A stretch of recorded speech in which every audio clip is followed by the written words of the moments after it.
Well, good morning, everybody. It is a Thursday morning. Oh my gosh, we have passed hump day and we're almost to Friday. Whew, good place to be. This week has gone by fast, y'all. Well, I want to say welcome to my channel. I'm Ada K. And today we're going to be going over the Baldwin motion response by the judge. It gets spicy. I promise you, it gets real spicy, y'all. So we'll be doing that.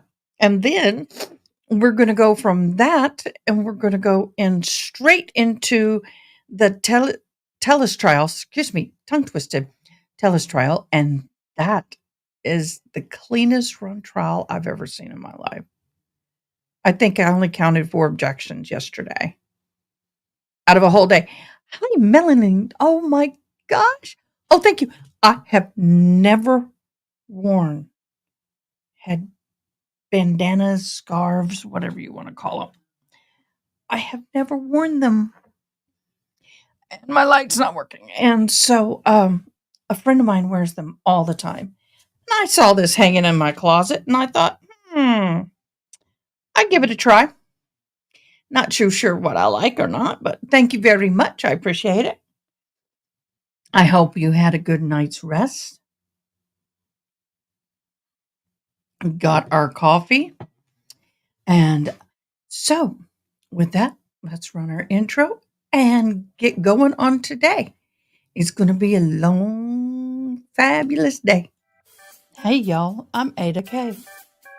And I must confess, I'm a trial junkie. I enjoy viewing trials as if I was the seated juror. So grab a cup of java, get comfy, and join me as we hop into court. And don't forget to comment, like, and most importantly, subscribe. And if you're really enjoying the channel, please join our membership.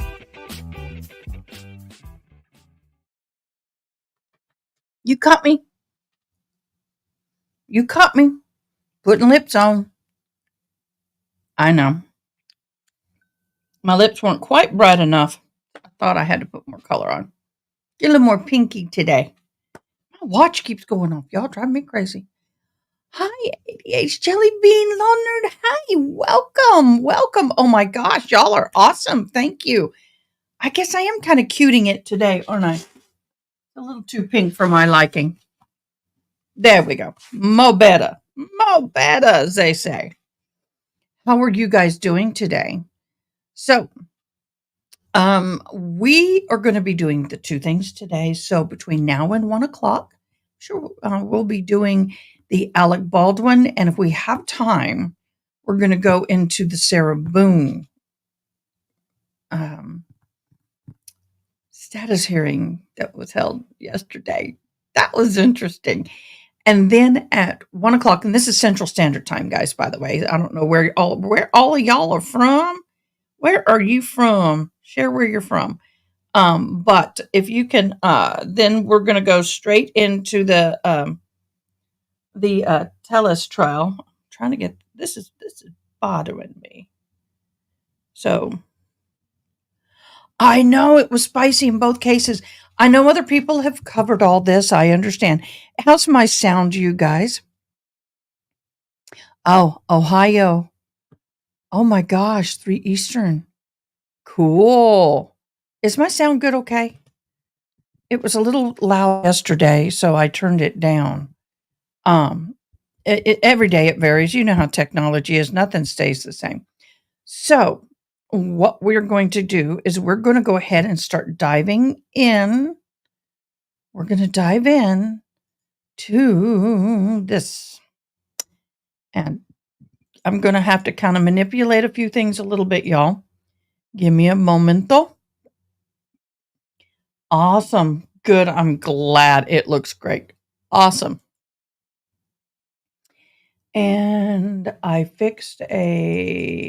changed one of my things. How does that look? Does that look good to you guys? Awesome. Awesome sauce. So what I'm going to have to do, because I can't see me over there, is I am going to have to pull me up over here. By the way, I am absolutely appalled. When I say appalled, I mean appalled by the number of grammatical errors that are found in this document, y'all. It is insane, the number of errors that are being found in this document. I don't know about y'all, but look. Just in this one paragraph alone, set forth FONH of the following. I mean, I, do they not have a proofreader? Just out of curiosity, it it it, it bad, it bad. Okay, I'm not going to read every word of this document. We already know the preliminary summary of this. But well, I might as well. On July 11th, see, error. 2024, defendant filed his expedited motion. The state did not file a response. On July 12th of 24, the court entertained oral arguments by the parties. ... We don't need the backgrounds, do we? I think we kind of know what's happened.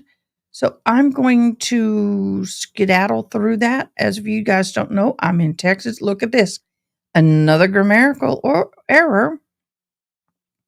Okay, that I get. Yeah, they're not going to get that. Let me get down to what's important to us. Boy, they have a lot of background here. So I think it's going to be about 25, if I remember. Look, that's weird.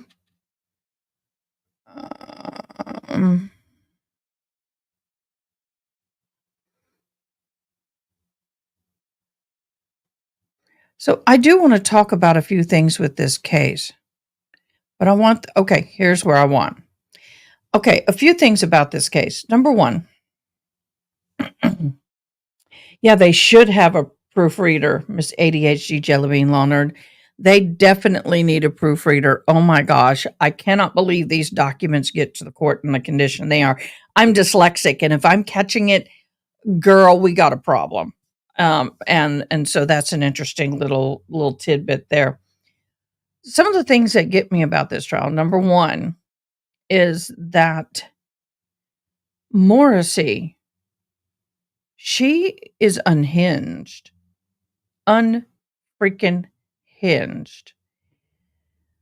Lying under oath and then invoking another government worker, i.e., Poppell, to lie under oath.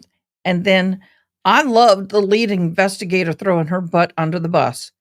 I thought, wow, flawless. I would not take a fall for her.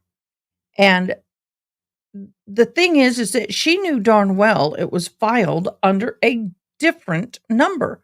She knew damn well it was.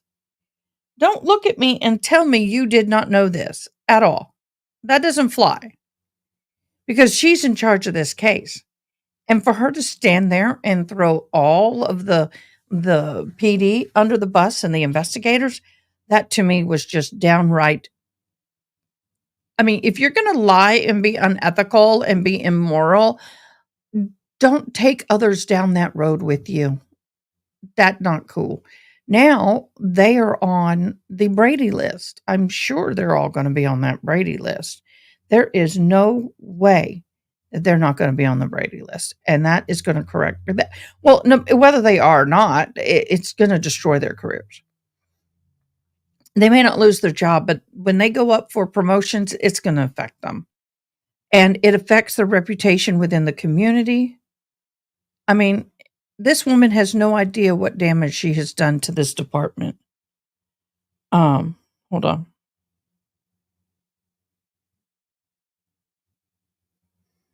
Hold on, I need to respond. Thanks for thinking of me. I'd love them. Okay, so we're going to read through this. I think the judge was too nice, honestly. The first witness. All right, I may have gone too far.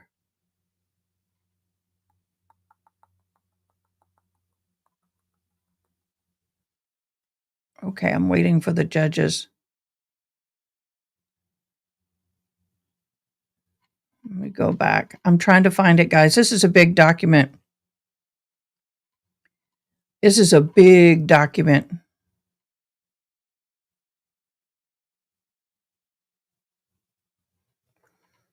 It is. I got to find it.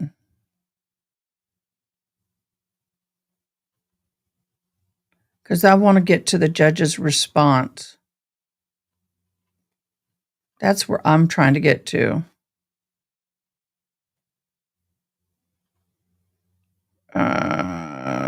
We'll get there. We'll get there.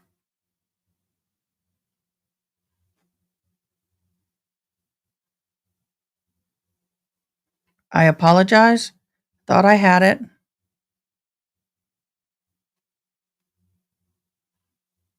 We'll start at about 25. I know it's up in that area. Sorry, my apologies. I'm going to start right about. I like this.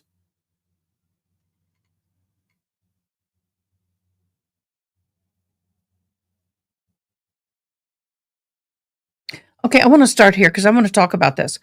Up on number 16, let's start there. Y'all are so awesome. I appreciate you guys. I know, right? We'll get to it.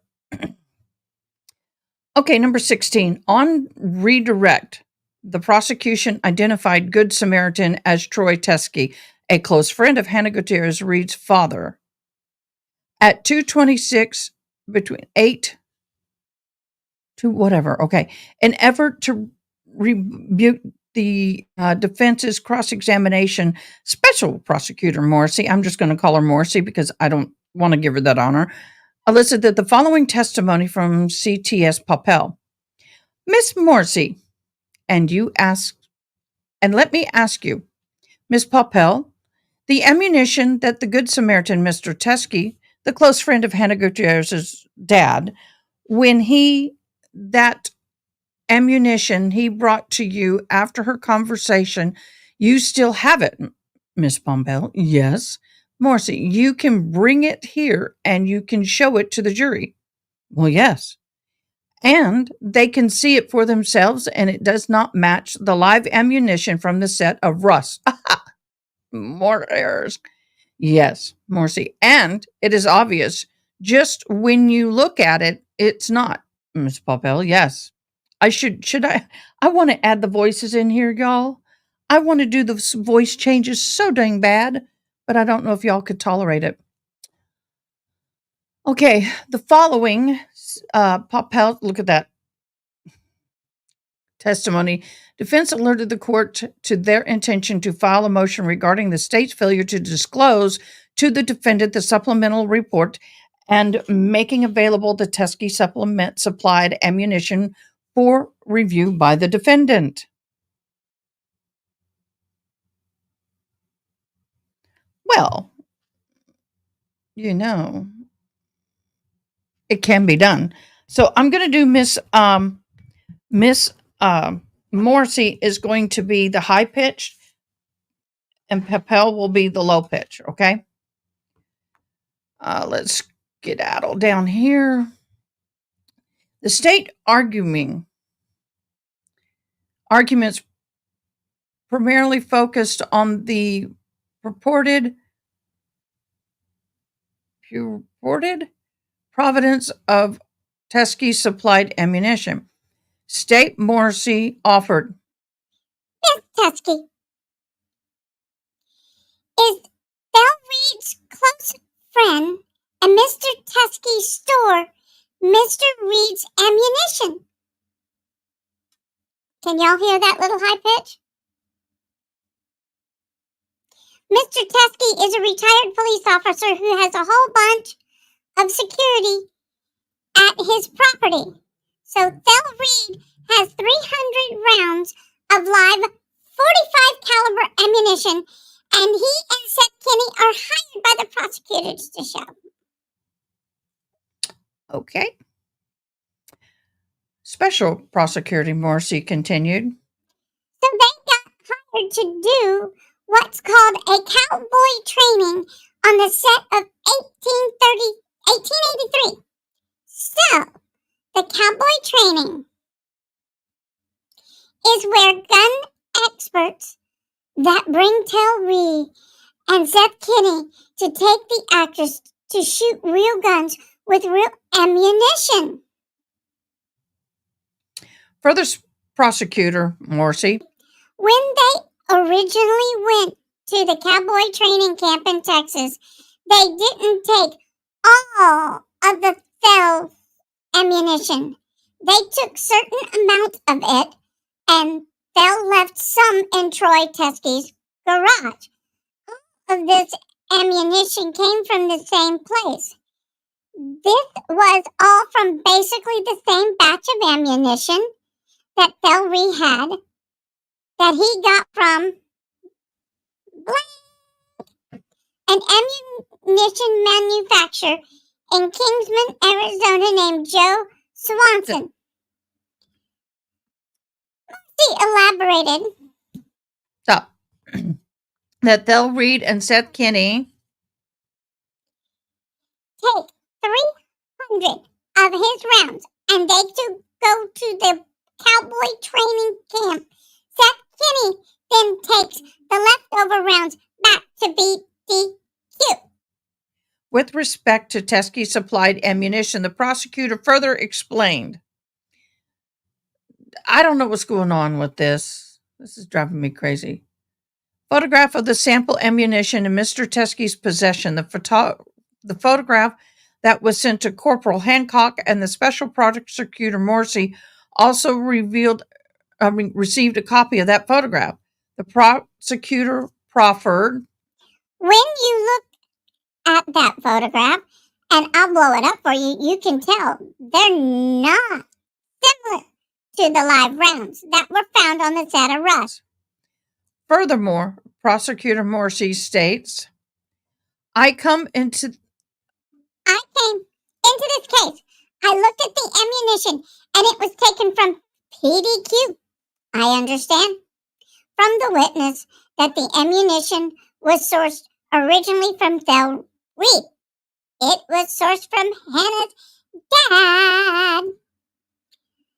Not a match. Not only is it not a match, when you look at it, it's not a match. When you send to the FBI and you ask them to conduct a chemical testing, the photograph that was sent to me and the photograph in the middle, that is not the same ammunition. You can tell it's from looking at it. It is different projectile shape. Y'all tired of the voice yet? And it is also that is not the same projectile shape, and it is not the same casing. This isn't a starlight brass casing, and it also has a brass primer, not silver. Regarding the ammunition depicted in the photograph, Morrissy proffered her conclusion. So, I decided that I agreed with Detective Hancock.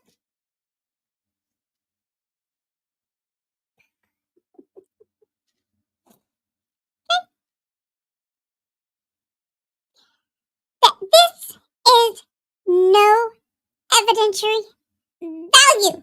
None. I think I ran everybody off. I only have 3 viewers. But y'all are fabulous. I'm loving you. The prosecutor offered additional conclusion regarding the Teskey supplied ammunition. The prosecutor argued, there is absolutely nothing about the ammunition that Troy Teskey had that has any evidentiary value to the Gutierrez case. Nothing. No evidentiary value. I'm telling you. You gotta believe me. It's no evidentiary value. It is no evidentiary value in the Baldwin case. None of it is exculpatory at all. This is the exact same batch of ammunition that had already been sent to the FBI and tested because it's 911 kennel frame. Don't even know what all that is.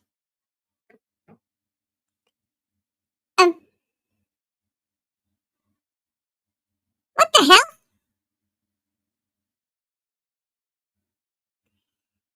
Who proofread this crap? Girl, you need to fire him.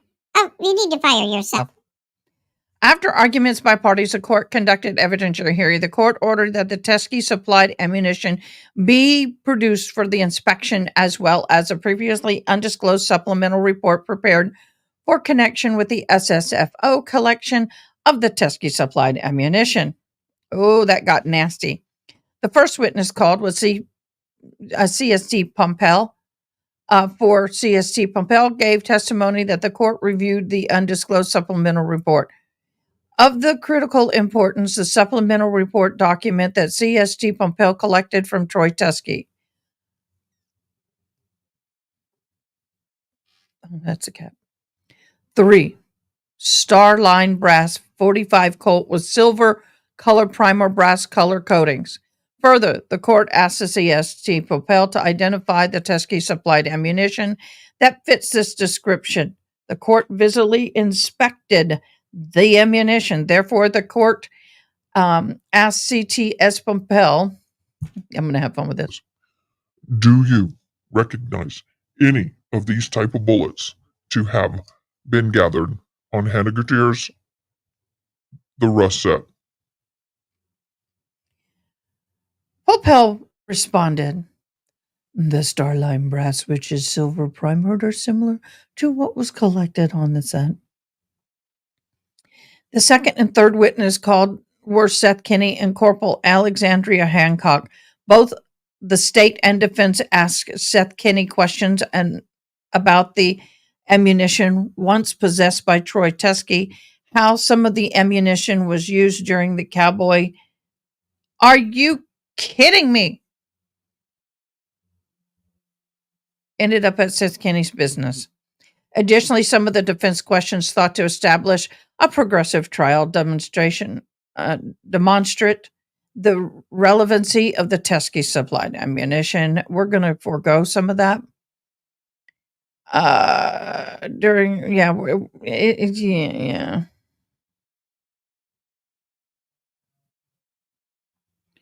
Where is the judges?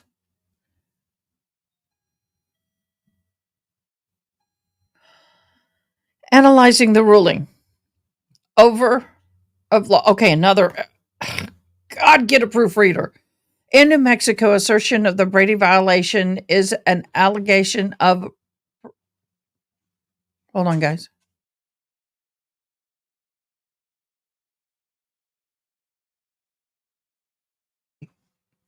We had an AC problem. Landlord came by. Thank God. In order to establish a Brady violation, defendant must show that, number one, prosecution suppressed evidence.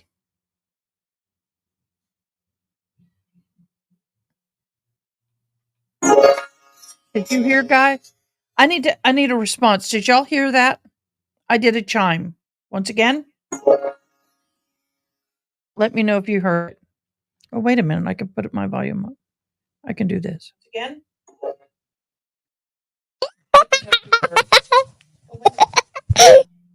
Okay, I hope you're hearing the sound. Number two, the evidence was favorable to the accused. And the evidence was material to the defense. I'd say all three. The defendant carries a burden of establishing a Brady violation, i.e., appellate courts review the trial court rulings on prosecutorial misconduct or abuse of discretion. Oh, good, you heard it. Yay.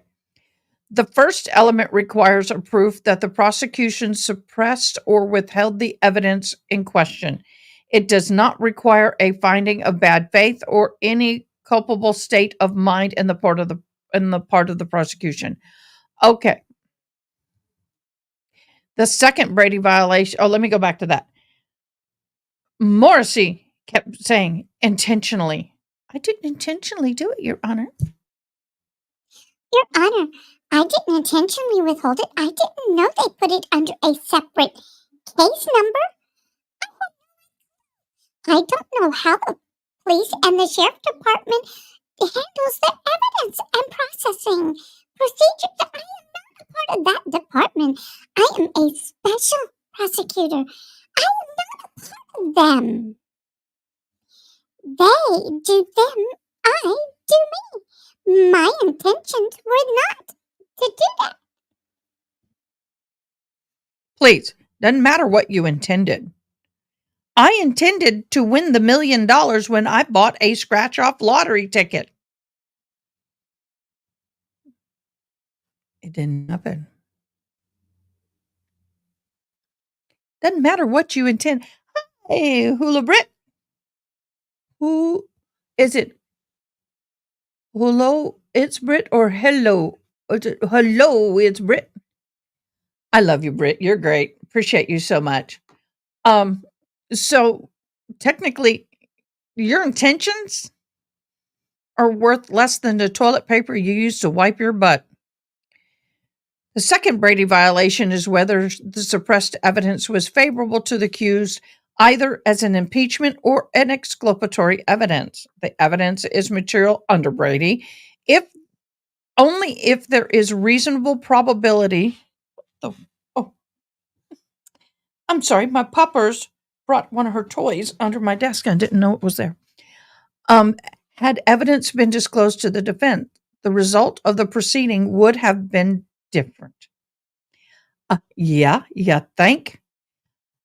Evaluating materially under Brady requires us to look at the entire trial to determine whether the defendant's conviction was obtained by violating due process, whether his or her trial was tainted with fundamental unfairness because of certain evidence was not disclosed to the defense.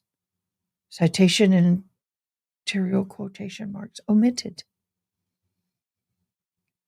Oh, Britt, you're so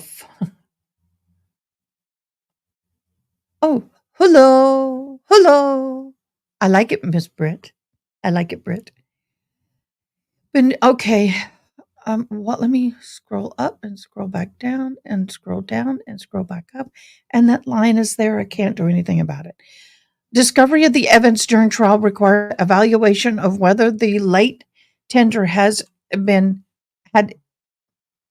impeded the effective use of evidence in such a way that impacts the fundamental fairness of the proceedings.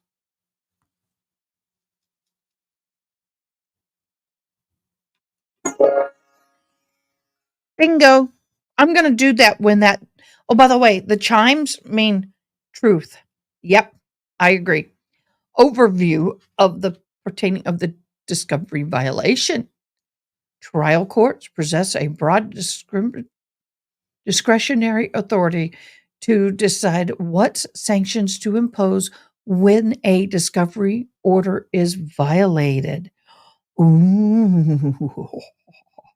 The trial court possesses a broad discretionary authority to decide what sanctions to impose when a discovery order is violated.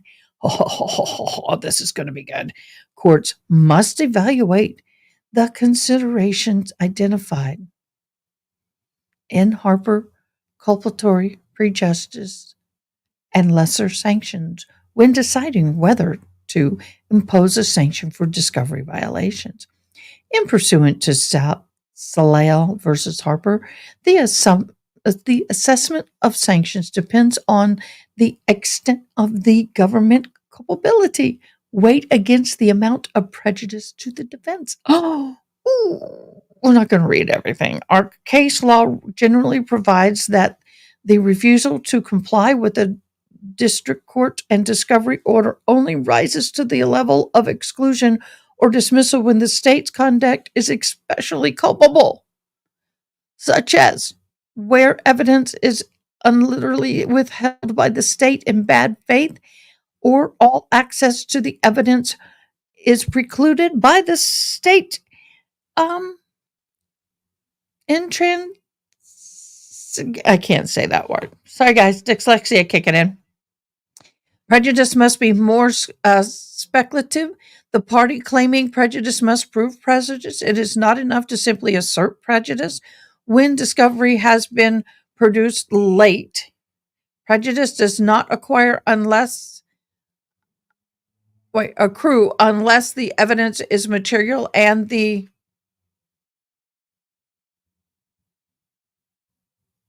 what the y'all,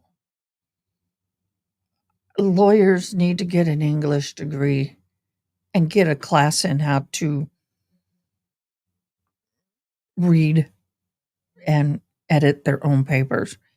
A court has discretion to implement sanctions for the violation of discovery order that results in prejudice and opposing party.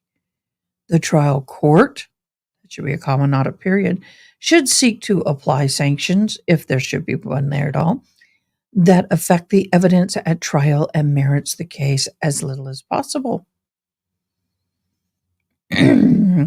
Are y'all good? Do we keep going? As stated, in order to establish a Brady violation, the defendant must show that the prosecution suppressed evidence. The evidence was favorable to the accused, and the evidence was material to the defense. Ding, ding, ding, ding. All categories are checked here. First, the prosecution must suppress evidence. They did. Okay, here we go. This is the judge. First, prosecution suppressed evidence. She said it. There's her verdict right there. Testimony from multiple witnesses established that the prosecution did not provide the Teskey supplied ammunition, the related supplemental report, and Lieutenant Randall's lapel camera footage to defendant. Further, Corporal Hancock testimony established that the SFSO, Agent Special Prosecutor Morrissy, made the deliberate, intentional decision to place the Teskey supplied ammunition and related supplemental reports under a non-arrest investigation case number. Yeah, baby. Hello. I love this. I love this. I love this. Miss Morrissey, I don't think I have my crying baby, because if I had it, I would use it, but I will do this. The judge has spoken. By the way, I could do that myself. I got a gavel. I don't want to damage my desk, though. Okay. So you're screwed, Missy. You're screwed. The court finds and concludes that the prosecution suppressed this evidence. Second, the suppressed evidence is favorable to the accused. The suppressed evidence is favorable to impeachment of evidence and also potentially exculpatory. For instance, the suppression of evidence was used to impeachment evidence during the defendant's cross-examination. Okay, so whoever was supposed to proofread this document, you suck. Testimony regarding the witness's lack of knowledge due to the lack of further testing about whether the SFSO possessed the ammunition and matched the ammunition that, I don't know. In addition, the evidence is, for example, the evidence regarding the source of the live rounds that killed Miss Hutchinson. And additional information concerning how that live round arrived on Russell's set likely affects the jury's calculus approximate cause the negligence by a third person to person. The court finds and concludes that the suppressed evidence is favorable to the accused. I'm so loving this. Third, the suppression of evidence is material. The disclosure of the evidence during the course of trial has impeded the effective use of evidence in such a way that the impacts the fundamental fairness of the proceedings. Because of the late disclosure, the defendant was not in a position. The defendant wasn't in the position to foreseeably analyze or ask the state to forensically analyze the Teskey supplied ammunition as the state had done with other units of ammunition relevant to the Rust investigation. Okay, this is hugely important. So let's just say if day one of trial, the state came forward and said, Your Honor, I have discovered that we have accidentally, mind you, not intentionally, accidentally filed this supplemental evidence under a different case number. Because at the time, we thought it was not relevant. And there was miscommunication. Your Honor, we would like to right now present this evidence to the court and turn it over to the defendant. And in doing so, give the defendant a chance to analyze and do what they will with it. Our apologies, Your Honor. We will cooperate with the defendant in any way possible to help them I can't say the word, expedite any and all information we have on this. Could have gone a little differently, but to not do anything at all and it be at the latter part of the trial did not permit the defense any time, reasonable or not, any time, to have this ammunition have it inspected and have it reviewed and analyzed or whatever they needed to do. That's why this is so important. The court agrees that the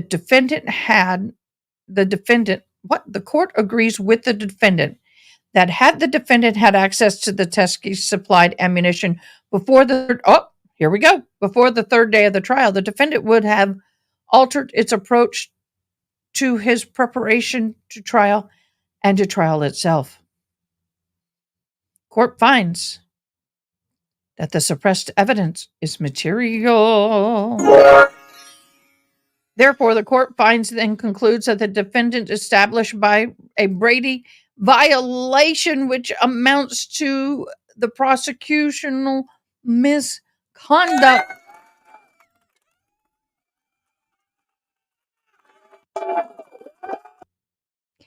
Wow. Harper analyzes at this, as stated, pursuant to Harper, the assessment of sanction depends upon the extent of the government's culpability, weighed against the amount of prejudice to the defendants. I got to turn my fan, guys. Sorry. It's blowing too much on my eyes. I hate this here. I don't know why this is all messed up, but it is. The state is obligated to timely produce discovery under numerous rules, the state and federal case laws, and this court's February 26, 24 scheduled order ruling, blah, blah, blah. The state, through the actions of the SSFO agent, Special Prosecutor Morrissy,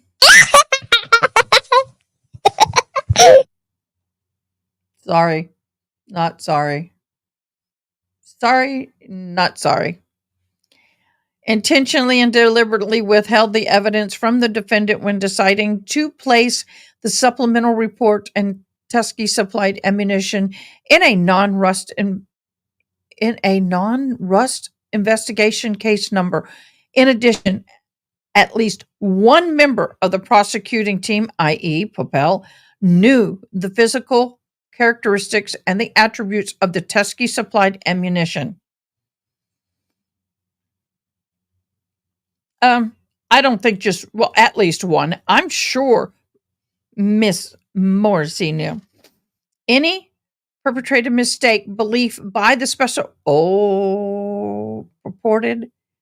any reported mistaken belief by the prosecutor Morrissy as to the physical characteristics of the collected Tuskegee supplied ammunition due to whatever lack of reasonable diligence is no excuse for the state's suppression of evidence. OMG. Definitely a hand clap on that, y'all. Information within the custody of the police officers or other persons who are part of the prosecution team was presumed to be within the control of the prosecution. Stating the case, the knowledge of members of the state prosecution team is imputed on the state. Therefore, the court finds the conclusions at the state level of culpability rises to the level of willful and deliberate misconduct. Yeah. Oh.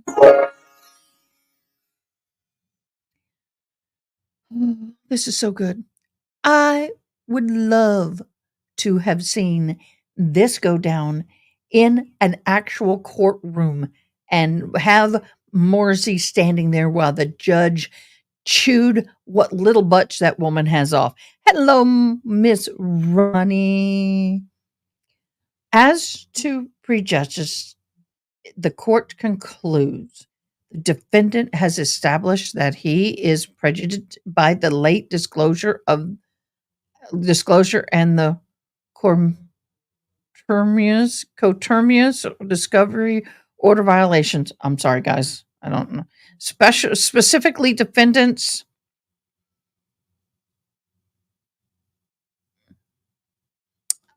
I don't know what that word is. It's not a word. That the evidence is material to the bunch of weird letters. The defendant's preparation for trial, also as disclosed above. By the way, those who are listening and not actually reading this with me, there's words that are not words. It's either purposefully something in transmission. I don't know what it is, but EQTNHLIGH, enlightened. I don't know what that word is. Okay, let's see. And also disclosed above, the evidence is material in the Tuskegee supplied ammunition related to the two most critical items in the case from the evidentiary perspective.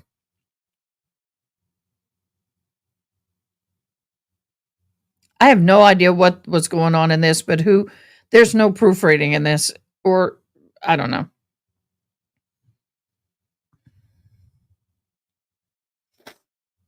Oh, where was I? Two most critical items in this case from an evidentiary perspective, the firearm and the live ammunition on set. Quoted experts set forth questioned by Mr. Shapiro and answered by C.T.S. Poppell, respectively. Additional evidence or information concerning the source of the live ammunition that arrived on the rust set likely affected the calculus of proximate cause and the negligence by the third parties.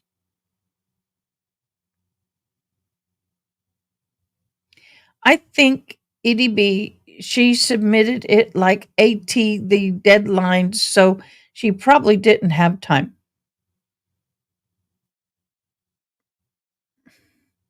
A lot of this spell check, it's getting caught by the app itself. She could have quickly gone click, click, click, click, click. Okay, I'll take Miss EDB's word. I respect that woman beyond belief. Defendant could have used the evidence as impeachment material against multiple witnesses and against SFS. Should be O.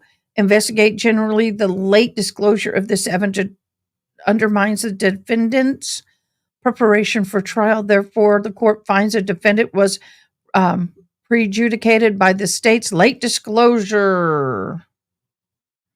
The potential for prejudice is manifest when an example material evidence is withheld altogether, or where the state withholds evidence until the 11th hour and then springs it on the defendants. Quotation marks. Given the court's assessment of the culpatory and prejudice, the court concludes that the exculpatory sections of the dismissal with prejudice is justified under the rubric of Harper and additional guidance under Lemieux. Dismissal with prejudice is appropriate for several reasons. First, the state reportedly fails to fulfill the discovery obligations during pretrial litigations of this case. You didn't disclose it during pretrial when you knew you had it. And in this case, you had it a long time. Now, I'm going to pause there. I'm going to put my marker.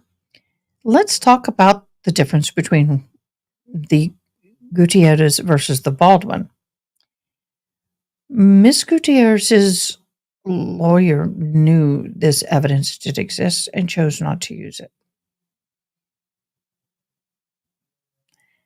The Baldwin lawyer, nor his case, none of them knew this existed. That is a huge difference between these two cases. Thus, Hannah has other items that were not disclosed to her, certain reports and records and information. Therefore, that is her basis. But this actual ammo itself and that part that was omitted from the evidence for the Baldwin trial does not apply to her. Just saying. Second, the state's suppression of the Teskey supplied ammunition and related evidence constitutes willful and deliberate misconduct. Third, Prosecutor Morrissy elicited false testimony from Poppell on July, I think that's 11, not I-1, in presence of the jury. Woman, you bad, you naughty girl. You had someone lie for you. I can't imagine the Bar Association not being aware of this. And I hope, and I don't think it's going to happen, but I really would love for the judge to send a complaint to the bar. It may not be grievous enough. Fourth, a mistrial in this case should not be based upon manifest necessity and jeopardy had attached well before the information concerning the non-disclosure came to light. See State versus Messier. When a court, suppunt declares a mistrial, manifest necessity must be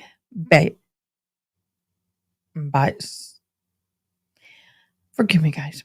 Here, a mistrial would be based solely on the state's discovery violation, i.e., intentional suppression of aforementioned evidence. In the circumstances, a sua sponte declaration of mistrial is improper. A grant of a mistrial is not proper merely to allow the state to strengthen its case at a subsequent trial. So basically, they're disclosing whether it should be with or without prejudice. Fifth, the lesser sanctions, such as adverse inference of instruction. Why am I struggling, y'all?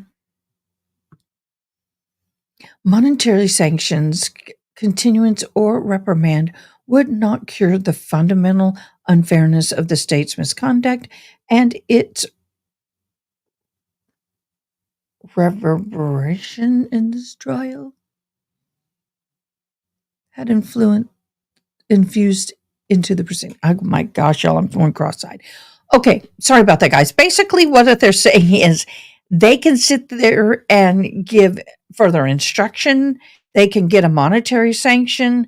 They can be contempt of court. I mean, there's all reprimands. All this stuff can be done, but it will not fix or cure the fundamental unfairness that the state's misconduct and the reverberations in the trial had infused into the proceedings. Yay, I got it. Given the state's, and I can never say this word, egregious discovery violation consisting misconduct, constituting misconduct, and false, whatever that line is. It's a whole line of bad stuff. Guys, I apologize. This is very challenging for someone who is as dyslexic as I am, and I'm proud of myself for getting this far. Courts' inherent power. Both trial and appellate courts must have inherent power to impose a variety of sanctions on both litigants' attorneys in order to regulate their docket, promote judicial efficiency, and deter frivolous filings. Further, per Lemure, where discovery violations inject needless delays into the proceedings, a court may impose meaningful sanctions to officiate their inherent power and promote effective judicial administration. The state discovery violates inject a needless, incurable delay into the jury trial. Further, the state elicited false testimony from a state witness. That's huge, guys. Huge. Dismissal with prejudice pursuant to the court inherent power additionally warrants the ensure that the integrity of the judicial system and the efficient administration of justice.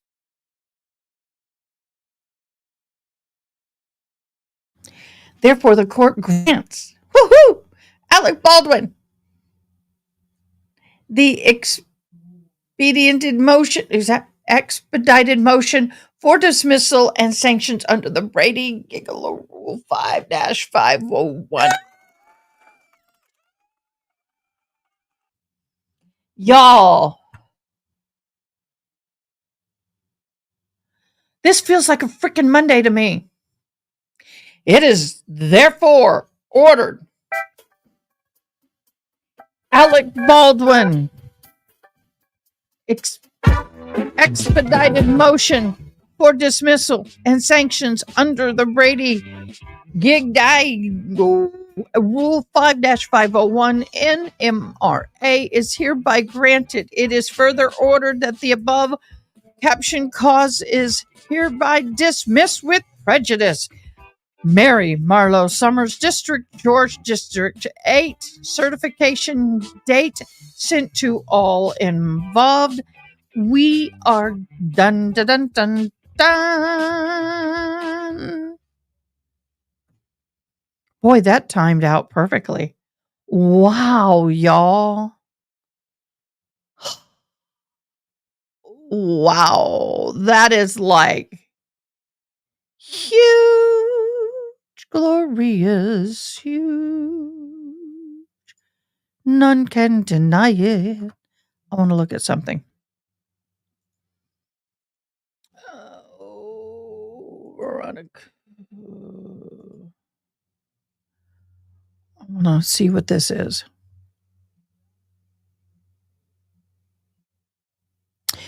Do we want to read the motion for extension of page limits for the state's response to the defendant's motion to a pretrial for Hannah Gutierrez Reed? It's one page. Okay, here we go. Come now, the state of New Mexico, by through Special Prosecutor Morrissy. I'm laughing at it because she's a laugh. Who respectfully moves this court for an extension of page limits to the state's response to the defendant's motion to new trial and support the state as follows. So, baby girl, you can't read. You can't keep your number count down. She can't keep her number count down, y'all. This is so short, I don't need to share it. She cannot keep her number count down. So she is asking for an extension of pages. Oh my gosh. Like, learn to work within the rules. You can't always have it your way. Oh, come on, Morrissy. You can't. You can't. You know, we have rules and regulations for a reason. And you can't always file motions for extensions every time you have to type something. Bless your poor heart. You're right, ADHD Jelly Bean Loner.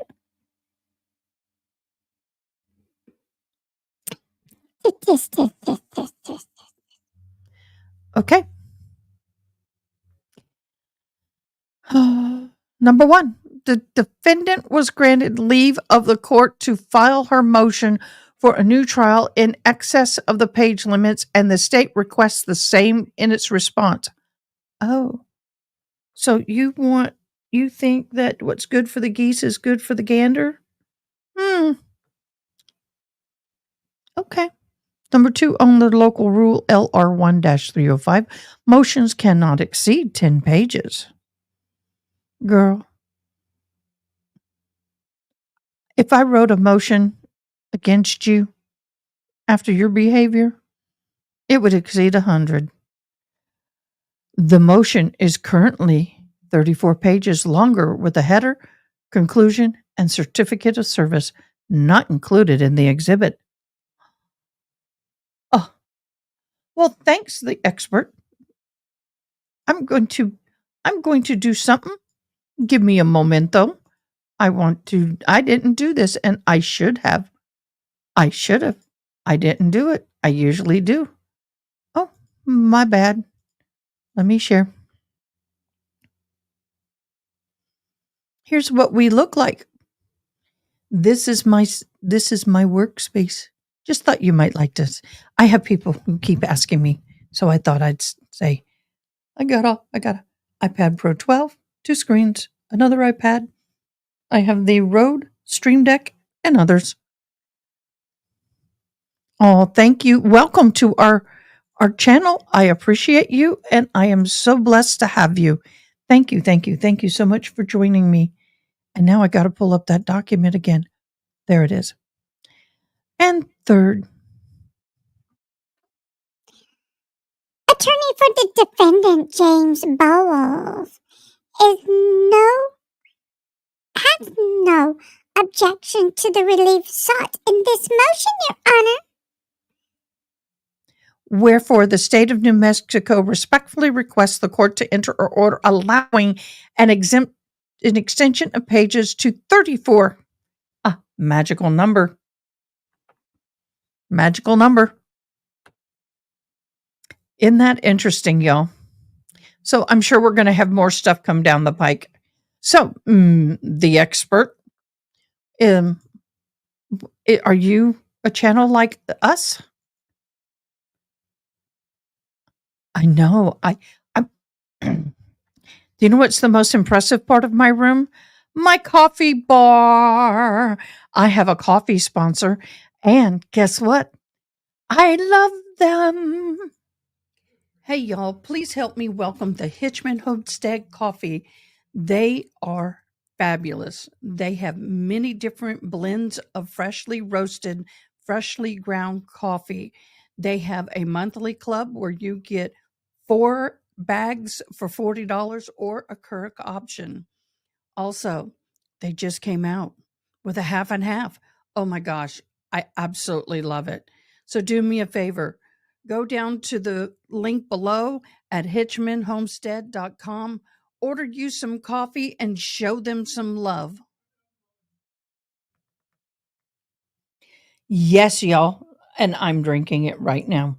You know, I'm not a super coffee snob, but I love coffee. But the problem I have with a lot of coffees is that there's a bitter aftertaste, and after a while I just get, too much, and I don't like to put sugar. Y'all, should I bring the bandana down like this? No, I'll keep it up. I didn't like that. There we go. So this particular coffee is a super smooth and it doesn't have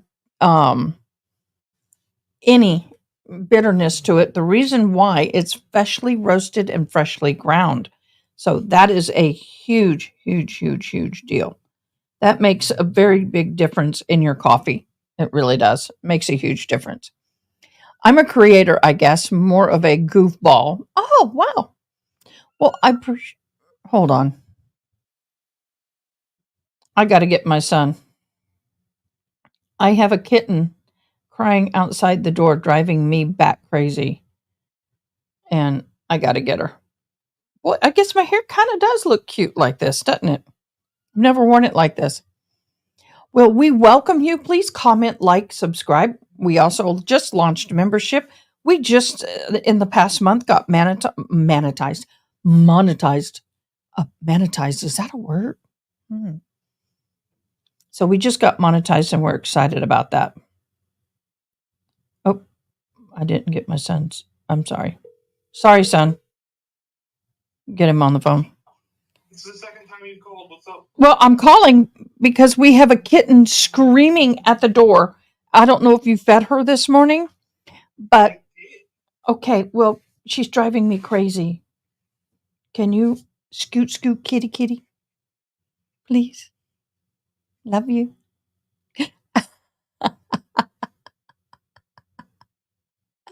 Well, oh, guess what, y'all?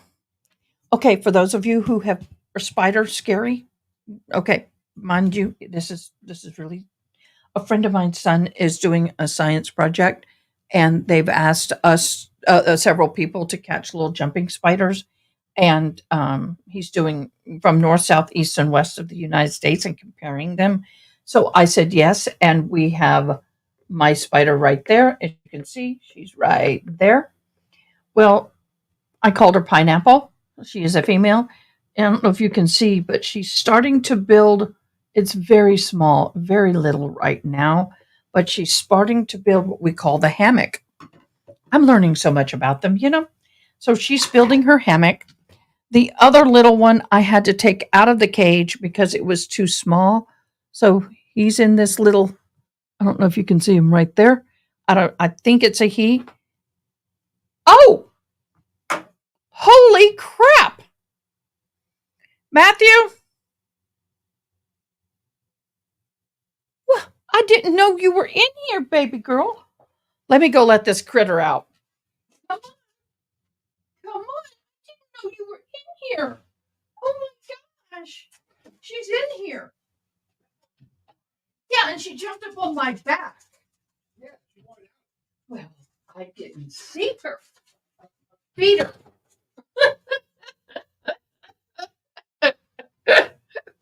I'm sorry, y'all. Hey, it's menagerie here. So anyway, yeah, that was interesting. But she's lucky I didn't do that. So they get graded. He's going to get graded on the enclosure. So I rocked it out. Look, I got the infantry. I made the bridge. I literally created the bridge. Oh, she's in front saying hello. I don't know if y'all can see her. She's down at the bottom here. It's hard to see with the camera, but she's right there. But she's out exploring. There's a little chair. Oh, she's up in the corner. Try and get her. She's right there. So, and the other enclosure I made. Susan Haney, FaceTime video. Sorry, guys. I thought my volume was all the way down on everything. Let me put myself on Do Not Disturb, guys. I apologize. I also work with deaf people, and a lot of times I help them with court proceedings and other kind of legal stuff. So, but this is the enclosure, and I call this my steampunk enclosure. I made all the little furniture, the little bench, table, and chair. I don't know if you can see all that. I made a little path, and I made a little wall decor. And then I made some steps. You can see right there. So, yeah, we got to have two. This one is too small, so I have to separate him. But anyway, that's what we doing for friends. So, he actually is going to watch some of my lives, so he can see what's going on with them. So, isn't that awesome? Okay, it is now 11 o'clock. And let's go ahead, if y'all are interested in watching the Sarah Boone hearing that happened yesterday. Some of you have already seen it, maybe. Some of you maybe not.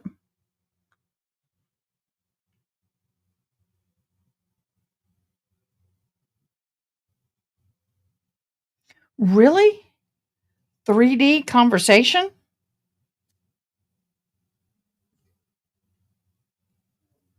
Wow. I will be interpreting a part of court today with my interpreter, Diane. And, real world. I'm sorry. I'm old. I don't know all these acronyms. And that's hard to spell and say at the same time. But let's go ahead and watch the Sarah Boone. Okay, so I've got that up and ready to go. Let me get it where I need it. And we will get to start watching her. Y'all, I'm going to remove that and add that. This was insane. Patience. Oh my God. This court has so much patience for this girl. Yeah, Broken Baker. And I need to figure out how I'm going to do this, y'all, but I'm going to be doing a fundraiser for my sister in love. Not my blood sister, but my friend's sister. I don't have blood sisters anymore, but she has triple negative breast cancer that metastasized and is metastatic and is in her blood, lymph nodes, and all over her body. She's gone through 2 chemo treatments. She's on autoimmune therapy for the rest of her remaining life. Right now, she has her hair and she looks good, but she's really sick.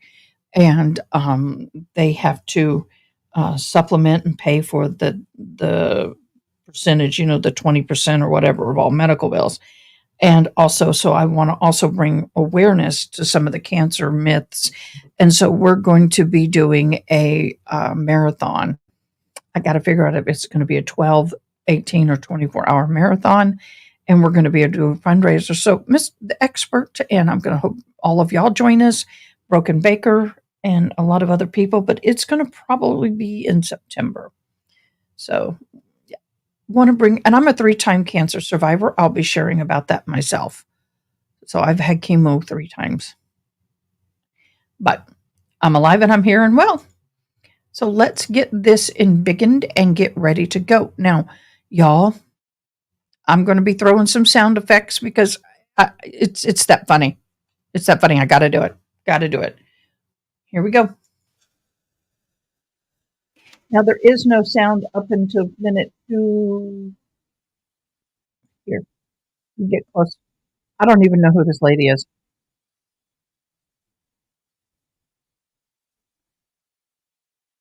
Well, thank you, the expert. Would you do me a favor? Would you subscribe, first of all, and go into our Discord and subscribe? I posted it way up in the top of the comments.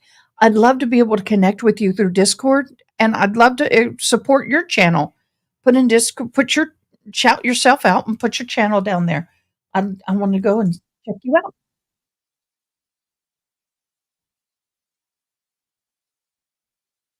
Yeah, sound will come on any second now. Burden to address the factors under the case. My intention for this afternoon is to have Ms. Boone proceed first with anything that she'd like to tell me. I will hear from the state if they have any position on the matter, and then I'll hear from you, and then the court may be in a position to make a ruling at that time. Okay? Yes, ma'am. Have a seat back there. Wherever you feel most comfortable. I can just sit back there while Okay, thank you. until I'm ready here. Thank you, ma'am. All right, Ms. Boone, you can proceed, ma'am. First and foremost, I do not know what it is that you are referring to. When you say you do not know what I'm referring to, what do you mean? Motions were filed by the WFTV and the Orlando Sentinel. Yes, ma'am. So there was a motion to intervene for the limited purposes of opposing closure that was filed on August 12th by WFTV.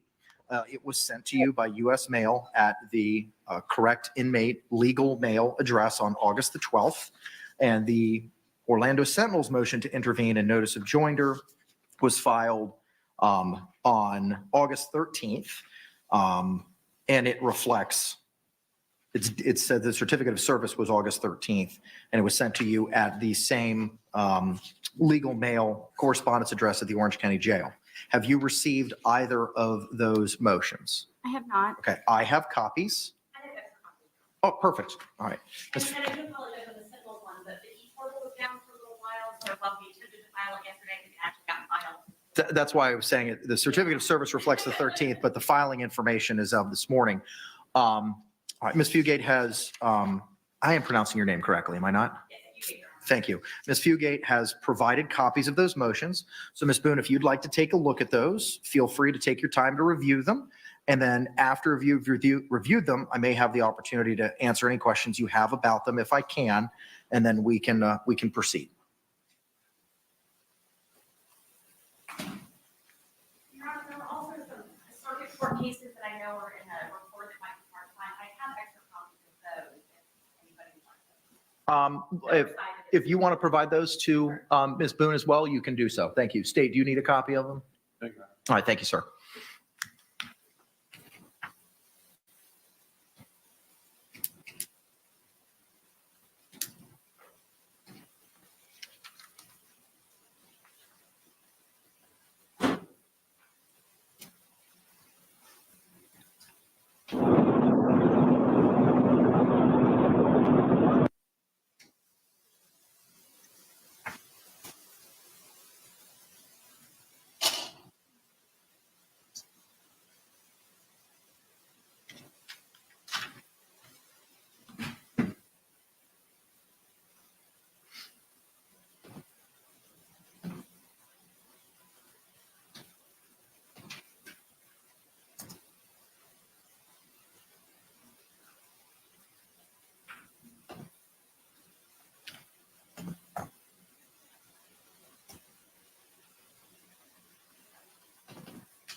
So, I'm going to probably fast forward this if you don't mind. One of my Yes, ma'am. Yes, ma'am. One of my topics of discussion, as you know, are the requests in regards to the laptop and internet being one of the most important. Would I have had access to that, I would have already had this and not had to sit here unprepared. I believe that is a major violation to my due process of me not having these in advance to prepare properly and to utilize the court's time and everyone else's here by me having to do this now. So I wanted to put that out to you that I am unprepared for this. I did not know that I had a statement to prepare, as everyone else did also prior to being here. Ma'am, you were provided the case law as you had requested at our last hearing. It was mailed to you. You asked for the case law that the court was making reference to. You specifically asked for it. That was provided to you. It was mailed to you. Case law? Yes, ma'am. What was the date that it was mailed? August 9. What was provided to you on August 9 was the additional copy of the pro se packet as provided by the Justice Administrative Commission. You were provided a hard copy of that in court, along with the case law that was referenced at the August 9 hearing that the court had said that it had reviewed in anticipation of the hearing that we were having this afternoon. I don't have that. The only thing that I was provided was the notice of provision of witness list from the state, and then the JAC packet. Those were both provided to you in court. You are correct. The balance of the things that I'm speaking about were mailed to you at the legal mail address on August 9. Which I have yet to receive. Okay.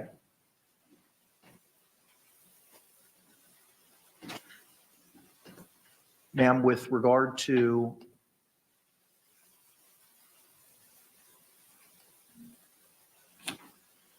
This is the first time I'm seeing each one of these documents. I understand that. They were filed August 12th and unfortunately this morning due to an issue with the e-portal. I wouldn't have internet access anyway to receive those. They were sent to you via US mail as well. Yesterday? Yes.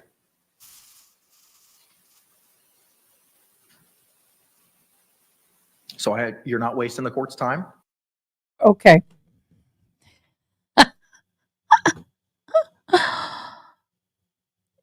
What's going to happen? I'm trying to keep my cool. She is going to constantly say, because I don't have internet access, she is going to push.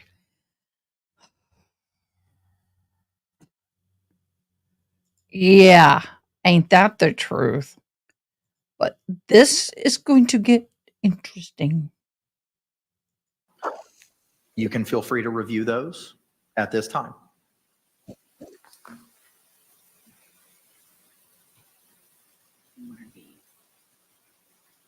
Is this the case law you're referring to? State versus Smith? I believe that those are the circuit court opinions that are referenced in WFTV's motion, which cite to the Miami Herald versus Lewis decision, which is the controlling law on this matter.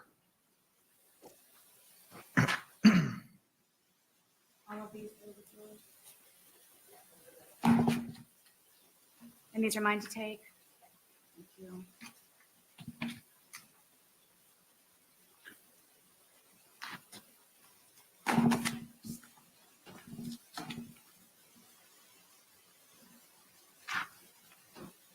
Okay.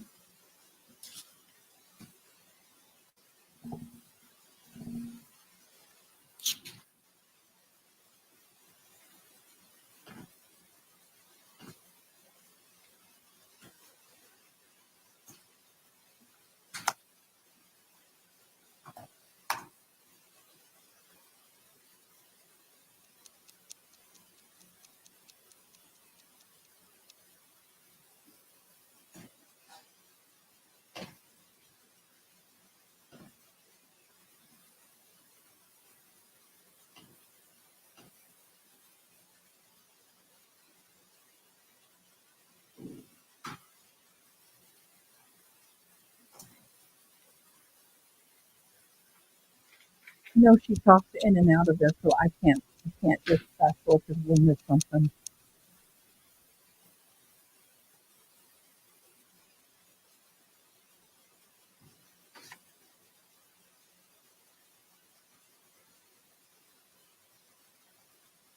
I know, right? ADHD, Jelly Bean.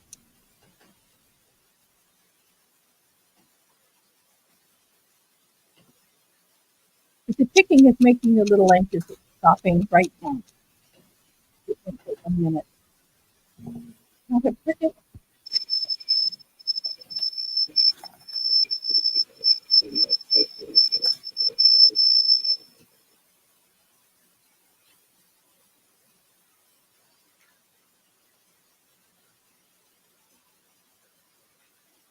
brutal. About your concern. I'm ready whenever the court is. There's only so much that I can do just not receiving these. I don't have any opportunity to look up any case law of my own in the meantime, so. You can proceed, ma'am. What is it that you'd like to tell me about your concerns regarding the September 3rd evidence viewing that's been previously scheduled? My concerns is regarding my case and the whatever is left evidence that is not already on the internet or posted anywhere on social media.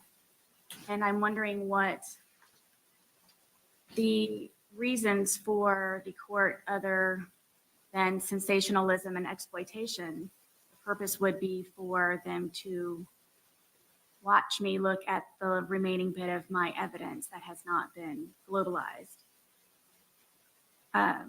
Again, my main concern is it is for exploitation purposes, which has our Court exploitation purposes? Is she going to start attacking the media next? I bet she does. I know I have not watched all of this.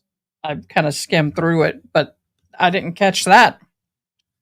OMG. already been greatly applied to my case in many, many ways globally again.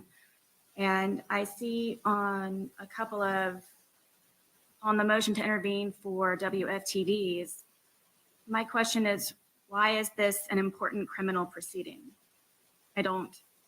And why do they need to? Because you stuffed a man in a suitcase, zipped it up, and told him, shh, while you watched him die. That is a heinous crime that does not happen every day of the week. You bet your ass this is going to be global. Girl. Have it monitored. No. I don't understand the reasons why just for this one. I'm not asking for all of my other hearings to be closed. Simply, this is my one and only. It is my. Because all hearings that happen in a courtroom are open to public. Unless you can show just cause as to why they cannot be.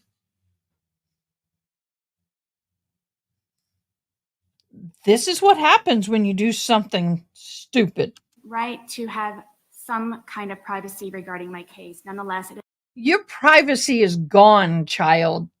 You're spending the rest of your life in jail. Okay? Not very often do I sit here and say someone's guilty before trial, but when you film yourself doing it, it's kind of hard to negate that. And, darling, all of those privacy rights are gone when you have to pee and poop in front of other people. There is no more privacy for you. It's an active case, and it's my understanding that That's your some information is not able to be publicized due to privacy, and it's not their right to pry and exaggerate, which is the whole point of why they want to be included in this one and only most important hearing that I would say most important hearing. that I have on the horizon. The press doesn't have a right to press themselves into everything in regards to my active criminal case. And I feel that from this one meeting should. She is trying to control this. Now, the thing about the evidence viewing, if that does not happen in a courtroom, then media is not included. Yeah. Should be close to the press so I can rightfully, lawfully do what I need to do in order to properly, rightfully, and lawfully defend myself. At this point, I feel that there's nothing even suppressible in my case that is not already on the internet and have been spread all on the internet. I'm trying to salvage whatever it is that I can possibly to have a card to play at least one in the end during my trial. I do not feel that it is right lawfully to have them included in this hearing, this one hearing, and I am asking for their admittance to be closed. Okay. This is an active, ongoing investigation and case. Anything else, ma'am? No, Your Honor. State, do you have any position on Ms. Boone's closure motion? No, Your Honor. All right. Ms. Fugate?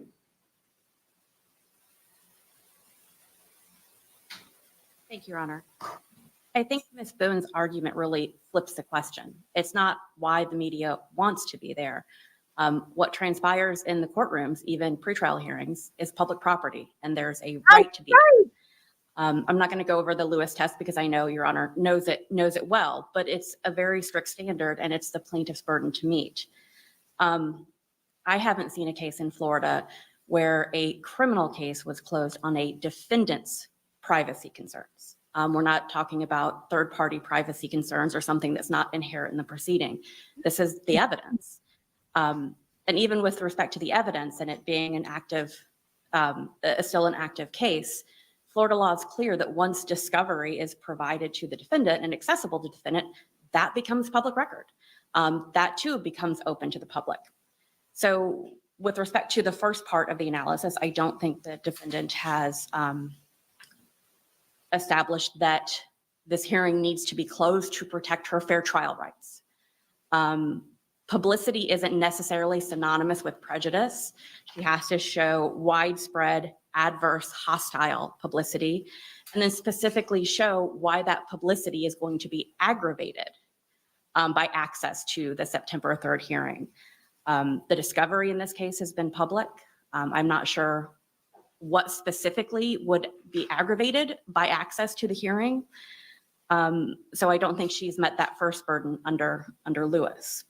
And importantly, the admissibility of evidence, Ms. Boone said she didn't think there was anything suppressible, but even if there was, courts often suppress evidence, but still allow access to the hearings and the evidence themselves. That's fairly routine. That alone, just the potential admissibility, that alone is not a sufficient reason under Lewis to close a hearing. And as Your Honor is aware, there's plenty of alternatives under the second factor to protect the defendant's fair trial rights. You know, careful questioning and jury selection can protect against publicity. The courts of this circuit have had their fair share and are well familiar with high-profile cases, and they are well equipped to insulate and protect juries from even prejudicial publicity. And finally, any closure would have to be effective and broader than necessary. Again, I'm not sure why the hearing would need to be closed, but I think even Ms. Boone has indicated it would be ineffective with what's already out there. And that was a consideration under Lewis. If the information is out there, the discovery in this case has been public, there's no reason to close a hearing that's simply going to discuss things that have already been made public. I think heightened public attention only increases the need for transparency. Closure of judicial proceedings is a drastic remedy, and I don't believe the plaintiff has met her burden in this case, Your Honor. Okay. Unless you have any other questions. I do not. Thank you, Your Honor. All right. Any closing remarks from you, Ms. Boone? Yes, Your Honor. First, I'm only asking for this one hearing, which is a very important hearing. I believe that the press is simply in it for ratings and publicity. My evidence is active, and I'm trying to salvage the little bit of anything that I have pertaining to my evidence that is not available. Oh, snap. Didn't mean to do that. Sorry about that. Okay, I have something I want to say real quick. Y'all, what do a lot of inmates watch on TV when they are in jail? News. And if you've got a high profile case that is actually on the news, y'all, that is like everybody's going to watch it. Court TV, you got it. And guess what she's on? Court TV. And so she doesn't want all the other inmates in her court case, in her cell or whatever she's in, dorm. I know it's driving me crazy, or whatever she's in, to know and to watch her court case live. That is going to drive her crazy. And she wants her privacy in the jail. It ain't going to happen, folks. I can't imagine it happening. I also heard she was speaking in regards to once discovery has been received, that is therefore public record. I just received my discovery for the first time, and I'm still reviewing most, if not all of it. And I have not had the time to go through all of it, but I literally, on the record, just received my discovery to even have an opportunity to prepare to review any of that.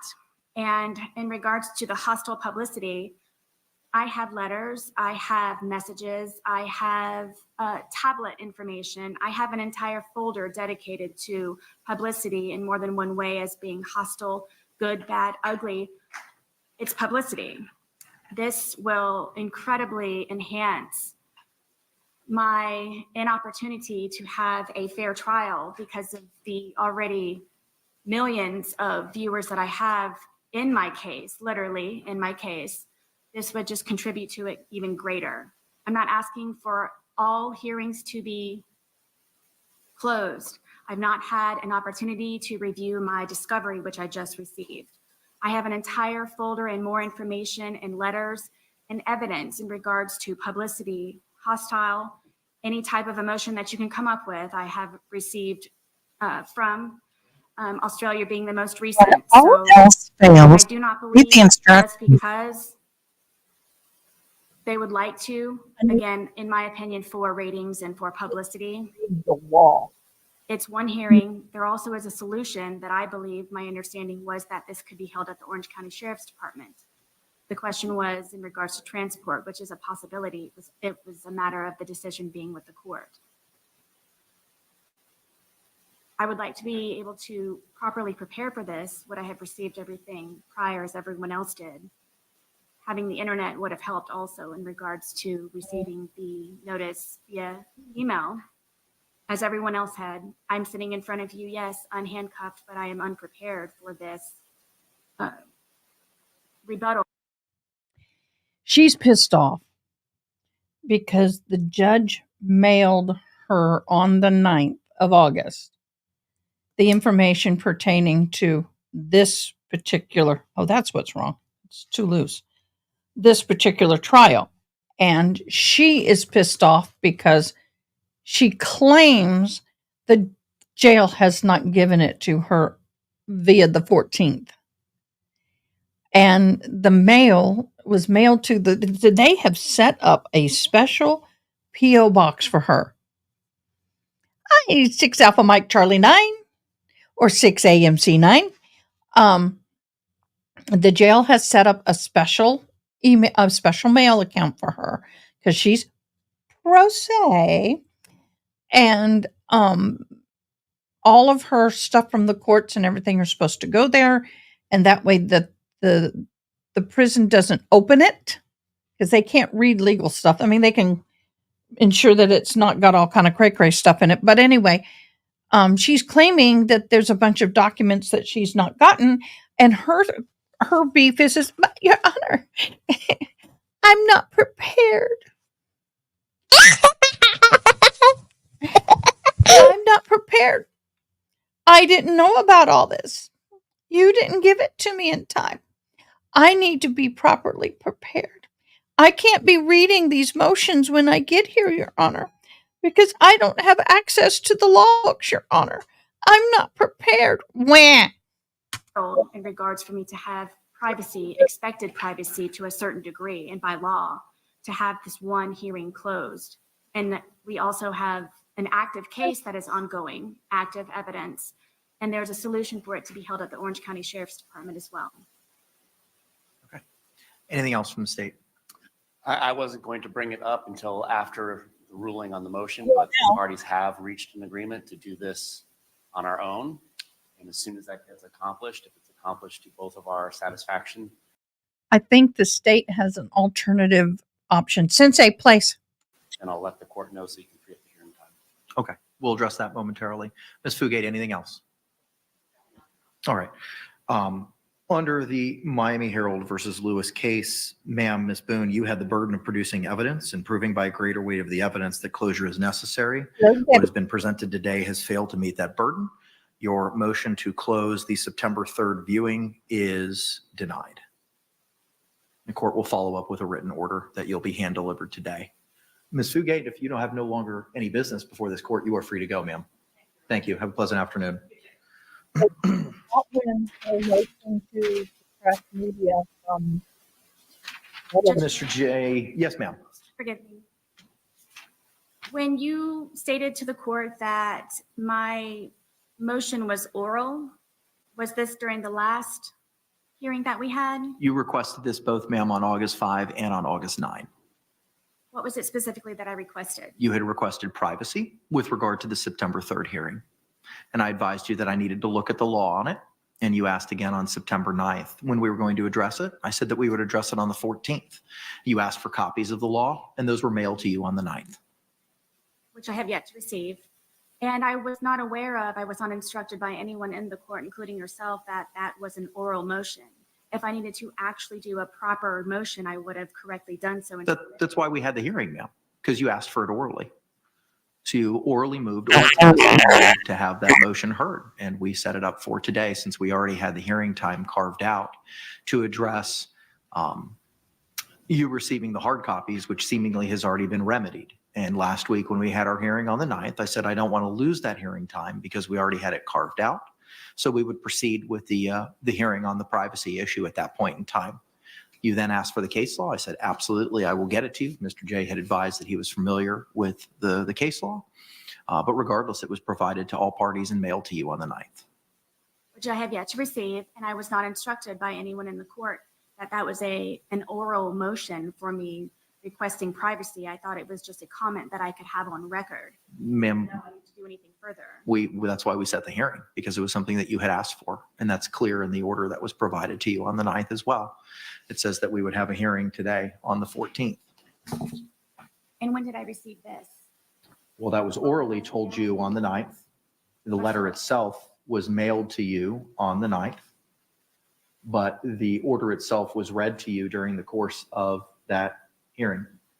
Specifically on August 14th, 2024 at 1:30 p.m., a hearing will be held in courtroom 12A, Orange County Courthouse, 425 North Orange Avenue, Orlando, Florida 32801, regarding defendant's review of the USB drum drive, which contains the state digital evidence. The defendant's August 7th letter to the court, delivered to the court on August 9, and the media's participation in the physical evidence viewing on September 3, 2024. The pertinent case law is attached. That was all addressed with you, ma'am, on August 9 here in open court. In the order I have yet to receive. But it was read to you, ma'am. It was read to you as to what we would be doing today, and that we would be addressing the issue regarding the media's participation. And that's when you asked for the case law. And I said, I will give it to you. Absolutely. And it was all mailed to you on the 9th. I'm not ever sure of what it is that I'm supposed to be doing with, I guess now, oral and also in writing. And again, I'm sitting here waiting empty-handed for everything that was mailed to me day before yesterday and or could have been readily available on the internet, which I do not have access to. So I'm guessing that your verbalization of the order. Girl, you ain't gonna get no internet. You can just keep on asking. You can keep running that dog up and around that tree, but you ain't ever gonna catch that raccoon. Because that raccoon has jumped off to another tree and that raccoon has bolted. Oh my God.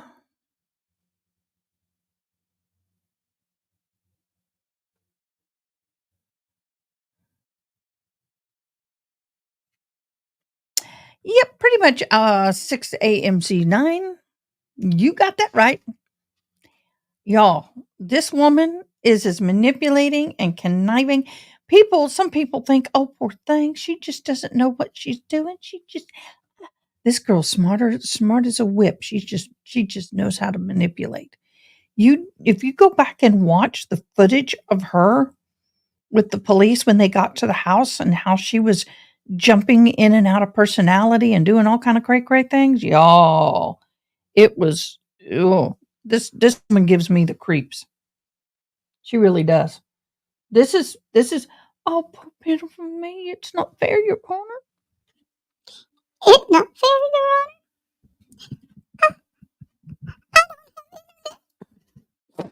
I can't have access to the court documents quick enough to be ready.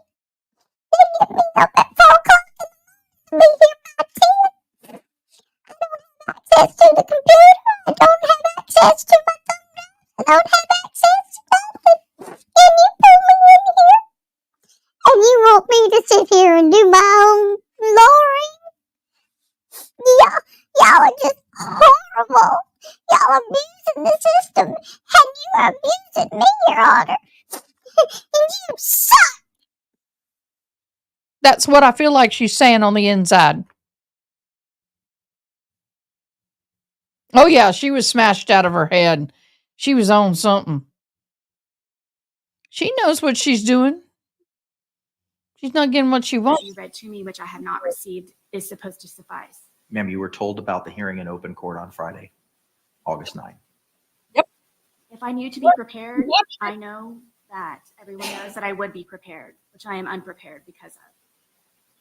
That's certainly your opinion that you're entitled to. Any reason for Ms. Fugate to remain? State?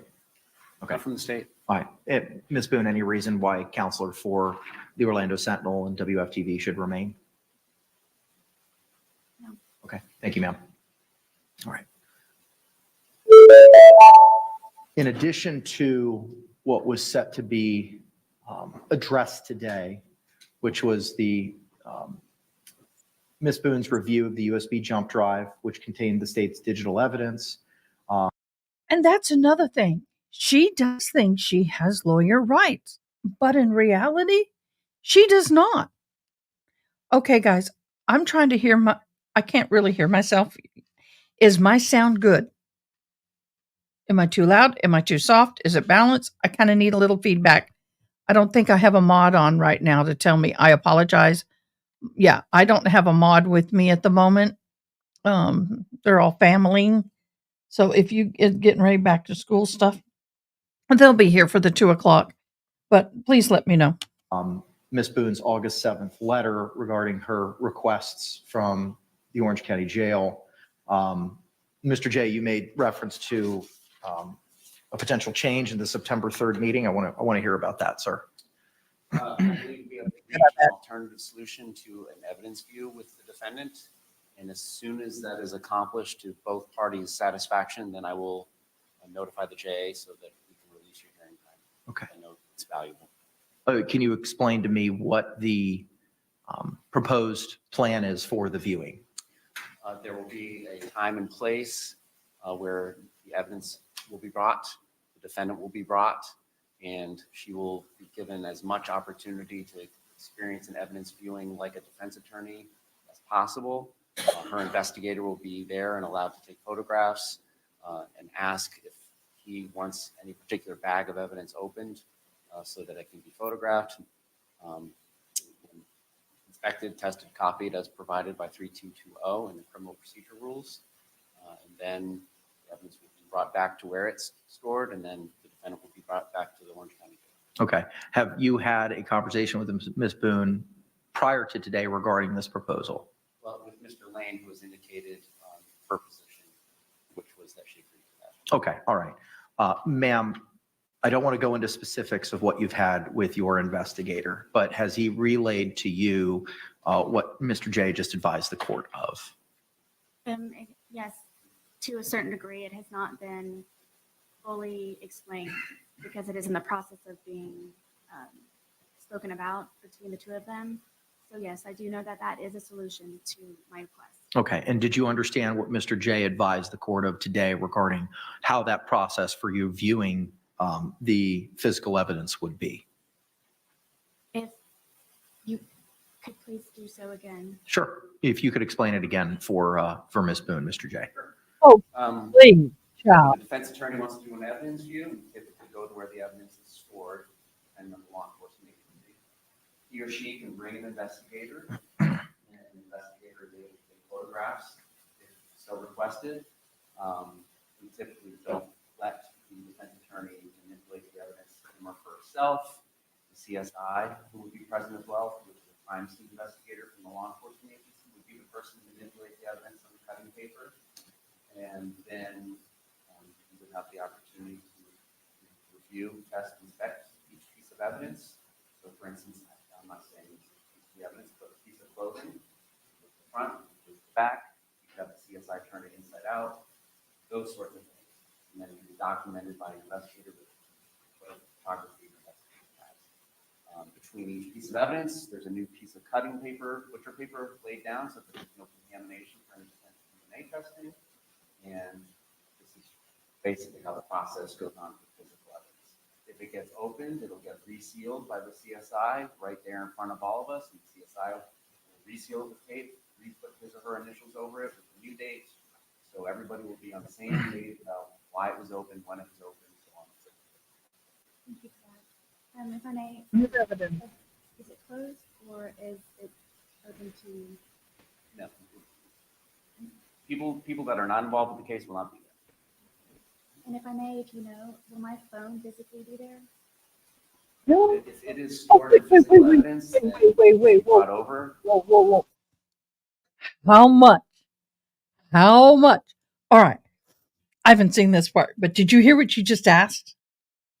Will my phone be there?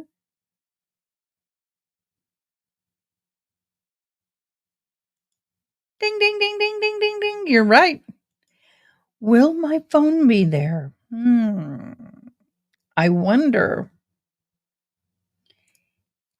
if she's going to see if she can get access to her phone under the premises that she needs contacts.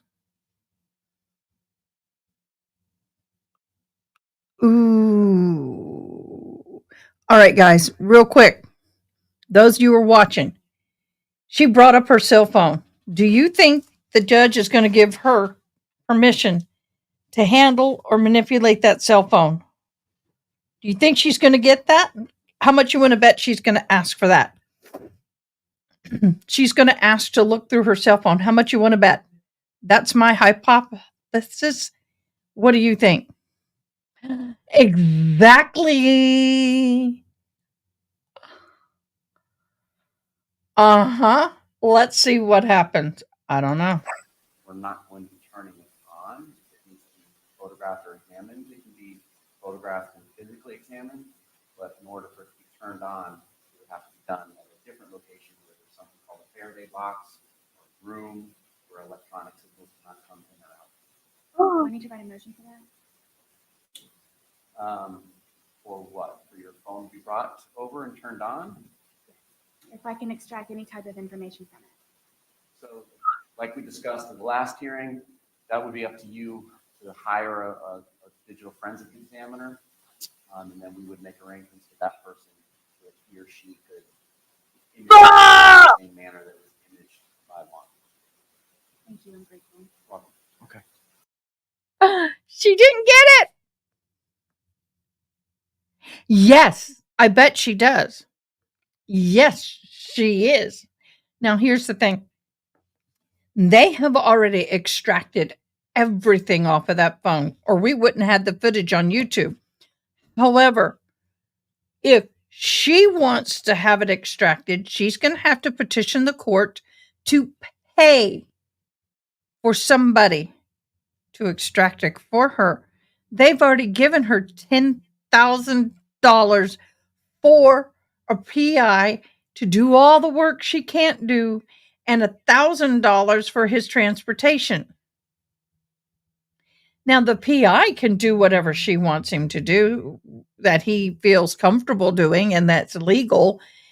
He is kind of like her little assistant. She can give him a list. I need you to do this, this, this, this, and this. And he's getting 10 grand to do it, whether he works 5 hours or 100 hours. He's got 10 grand. guaranteed to help her. Is she smart enough to utilize him appropriately? I think she is, but I think her need for manipulation is going to interfere with her thoughts and her ability to do things in a very reasonable manner. The phone is, you're right, the phone's already been downloaded and it's in evidence. She's got all the freaking evidence. She's got the video, she's got the papers, she's got everything on thumb drives, and she's got a computer. She has everything she needs. Period. That's it. And I don't know why my internet is showing me low connection. Hopefully we don't get disconnected.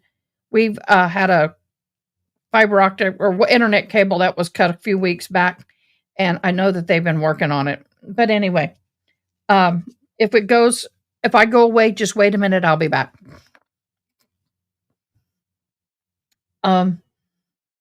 Just trying to be sly. All right. Then, Not ma'am, after having Mr. J explain that alternative solution to the evidence viewing, is that something that you would like to participate in? Absolutely. Okay. So then is it the parties' agreement to no longer have the evidence viewing here in open court on September 3? That's the state's position, but again, been doing this long enough to know that you can never predict every possible hiccup. But I will defer to the court if you want to free up your hearing time now or wait until we're able to tell you that we're satisfied. Okay. Ms. Boone, are you in agreement with that alternative solution? At the Orange County Sheriff's Department? Wherever the viewing is going to take place. I don't know that a specific location was identified, but yes, where it's going to take place. I am. Okay. So then here's what we'll do. I will keep the hearing for now. The deadline to have that viewing as set forth in the August 5 scheduling order and notice of hearing will remain of September 3. If that evidence viewing takes place at a law enforcement agency based on the protocol as identified by Mr. J, I'll just need a notice that's provided, signed by Ms. Boone, signed by the state, signed by Investigator Lane, as to when it took place and how long the viewing was. And if that's provided to me, we'll then cancel the September 3rd hearing. Yes, sir. We'll do that, and we can even list physical items that were brought and viewed. My only question about that is we had sealed at the last hearing the witness list and the exhibit list. I think all the property receipts and all those sorts of things are already in the public record. Okay. I think there's a vast difference between a list of evidence that's already in the public record versus having them look at it with television cameras. Okay. All right. Fine. Ma'am, are you amenable to that additional procedure that after the evidence viewing takes place, you would sign a notice reflecting when and how long that evidence viewing was? Of course. Okay. And then once that's provided. Okay. So the state has conceded and given her another option on when and where and how to view the said evidence. Okay. With that, I think that she has made out like a bandit and she kind of got what she wanted. She didn't want that procedure being televised. And you know what? It's usually not. So I get that. I get that 100%. I have no problem with that. Oh, don't say that. Oh, she's going to fire Mask one more time. She can't. And this is a court-appointed person. And 10,000 is a pretty good chunk of change. But I sure wish Uncivil Law could have taken her case. I'd love to see him in court with that woman. I'd pay him $100 to the court. It can be filed, and then the court will cancel the September 3rd hearing. Yes, ma'am. That is done by the state. The state will prepare it. Documents and bring them. Yes, ma'am. The state will prepare it. All you need to do is just review it and sign it. Okay. All right. Thank you, Mr. J, for providing an alternative solution. Ma'am, I wanted to go back and address your request for the freedom of movement motion that we addressed last week and your desire to use a stun cuff. I understand that a representative from the public defender's office spoke to you about clothing and what they may be able to provide to you. Okay, wait a minute. You're telling me that my tax dollars, well, not mine, but their tax dollars are going to pay for her wardrobe? For freaking trial?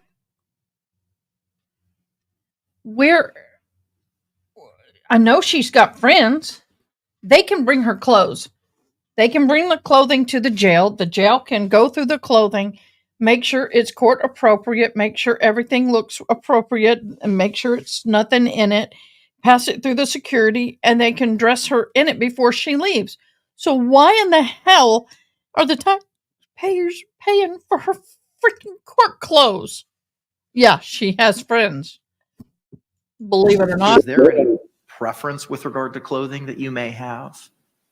As opposed to a skirt and pants? Correct. Yes, I very much would prefer to wear a skirt. Okay. So if you wear a skirt, as explained to you by Officer Barnett, the stun. Okay, let me guess. They just asked her she'd prefer to wear a skirt. Girl, the skirt better go to the floor.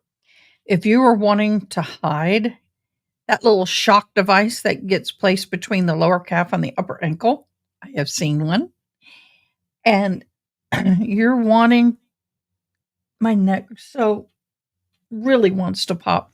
So you're wanting to wear a skirt, which means if it doesn't cover your calf and ankles, like a long broom skirt, then that means that that's going to show and the jury's going to see it.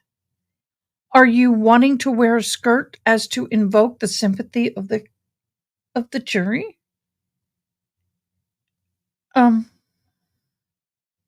Most people would want to hide it because if I understand court, I think I do.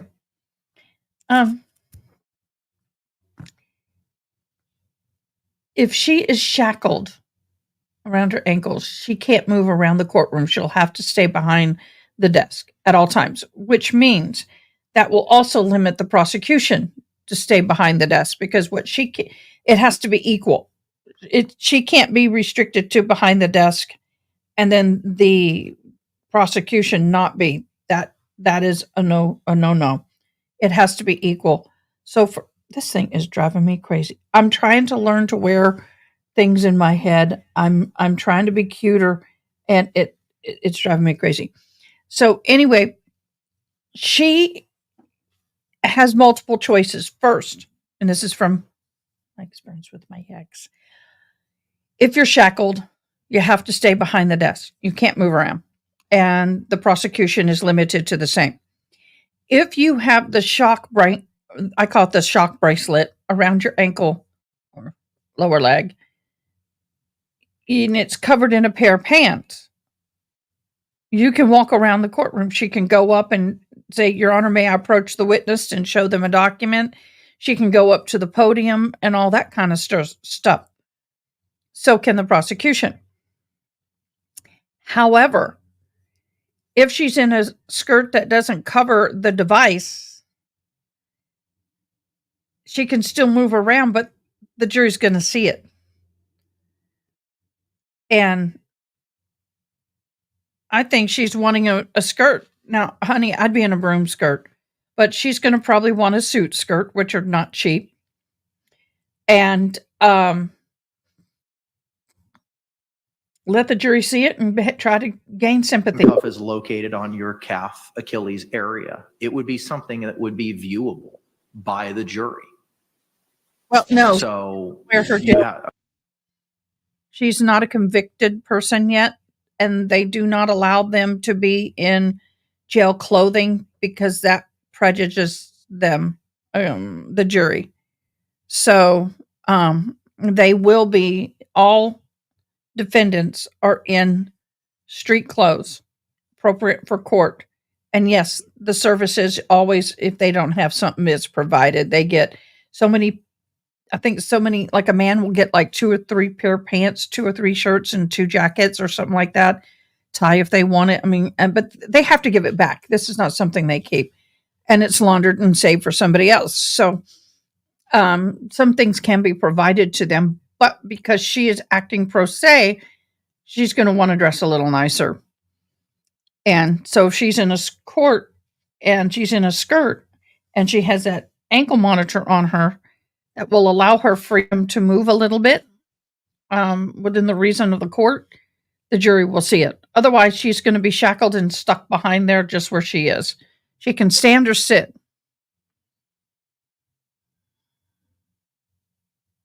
Oh, no. If she's shackled, it doesn't matter what she's wearing. She'll have to stay exactly where she is. She can stand up. She can sit down, but she has to stay where she is. No moving. Let's see what the judge, see if I'm right. Let's see what the judge says. Or do you understand that if you choose to wear a skirt for clothing purposes, that's going to be viewable by the jury? I understand. My belief by you asking me was that maybe it could be moved to a higher place where it cannot be seen, or is it strictly to the one area? As Mr. Barnett or Officer Barnett explained at the last hearing, how the stun cuff is affixed to a person, it is on the lower leg ankle area. Okay.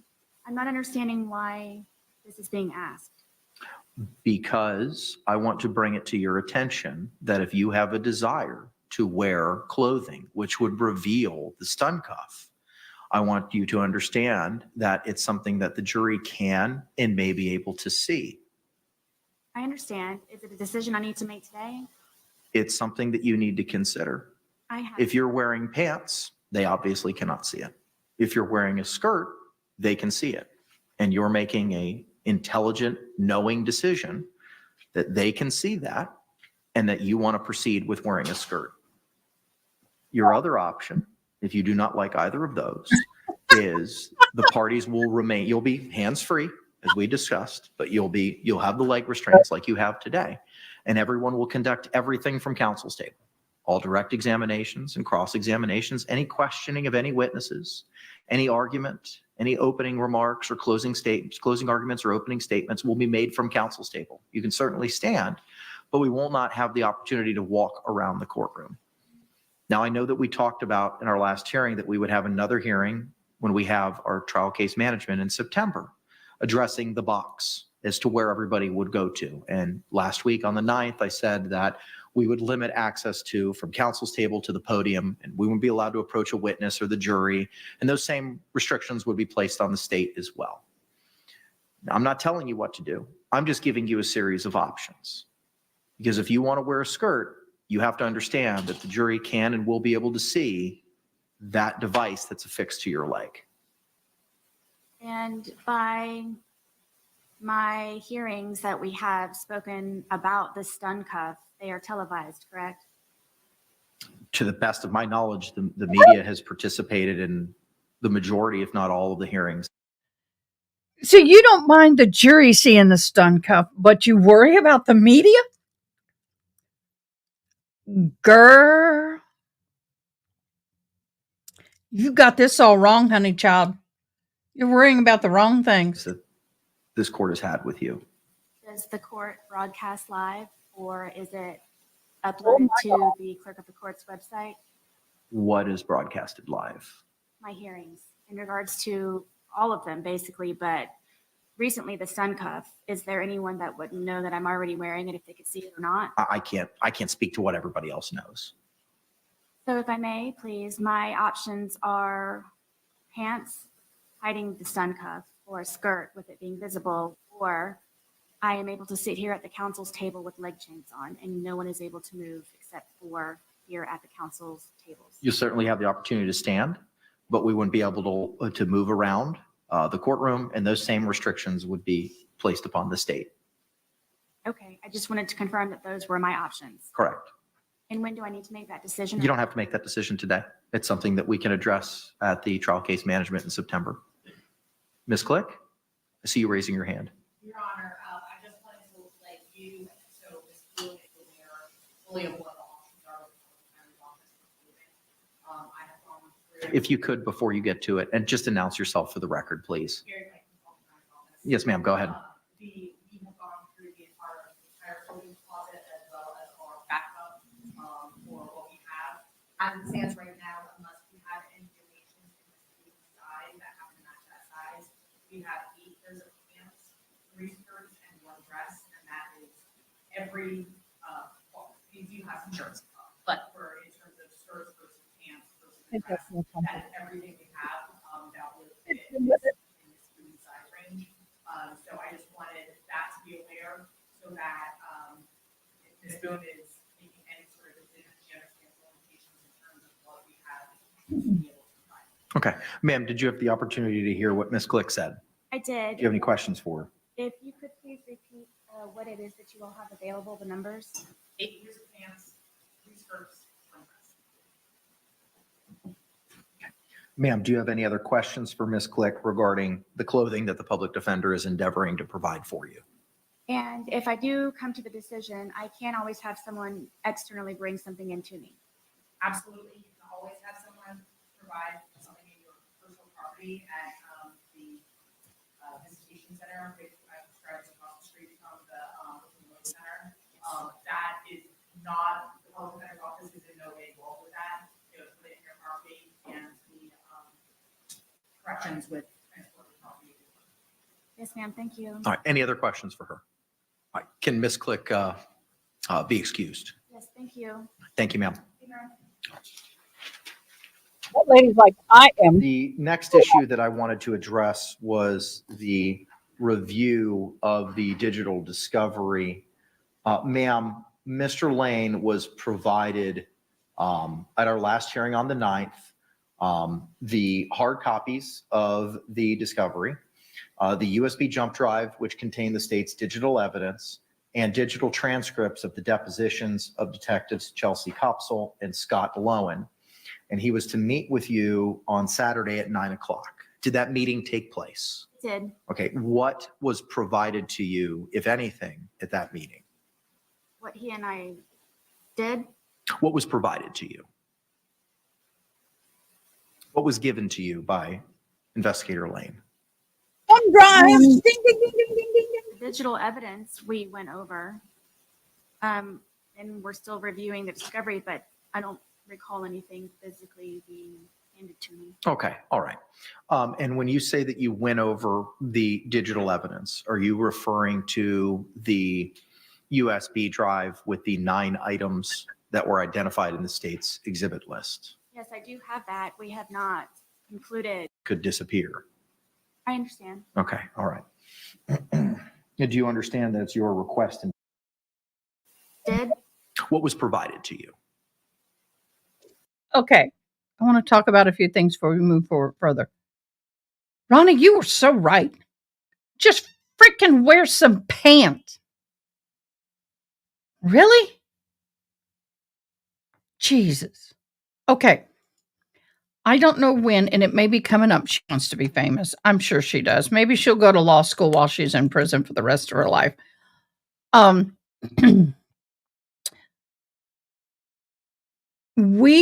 I do know they're going to get into the evidence storage issues. Now, I have not watched all the details of that. But the other day, I don't know if it was here or was it on Broken Baker, I made the comment in chat. And it was kind of being argued that she was not going to be able to keep her documents at her bunk. Now, I remember her saying that she was trying to remove some of her property to allocate room for the boxes. Now, I don't know if I'm right or wrong about that, but let's think about this. Number one, there's multiple reasons why a prison and being, I know fire code in prisons, only because of my ex's personal experience, is that they can't have over a certain amount of paper in their cells. They can only have so many pages or allocated amount because it then becomes fire hazard. They can light it on fire and try, it's all safety issue. She can't have folders that have any metals like staples, or she can't have anything that has a paper clip or anything like that. Also, I know that she has wanted to be able to keep her thumb drives, and I think that's one of her motions. She mentioned it in the last hearing that she wanted to keep them in a locked drawer or locked container, i.e., maybe it's a trunk at her bunk, at her bed, in her allocated space. The problem with that I personally can see is that on a thumb drive, you have that metal that goes around that you plug into the computer. That can be taken off and made into a shank. Okay. Let me see. Remember when she did the prep walk when she first arrested? She began, the perp walk. She began to take jail, and she asked the cop, why is she being filmed?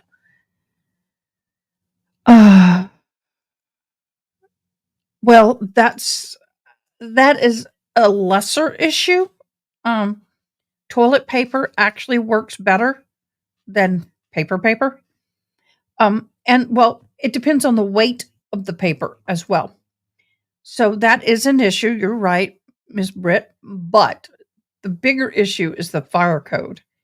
And the prison has a little bit of leeway with the individuals, but then they have a limit. The other issue is, and I'm surprised that they gave her boxes, because boxes is a no-no.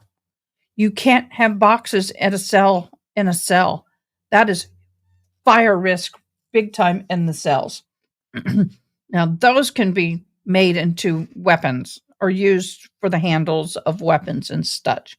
So, and some boxes have little, depending on the box, I don't think the banker boxes do, but have little staple rivets in the bottom of them.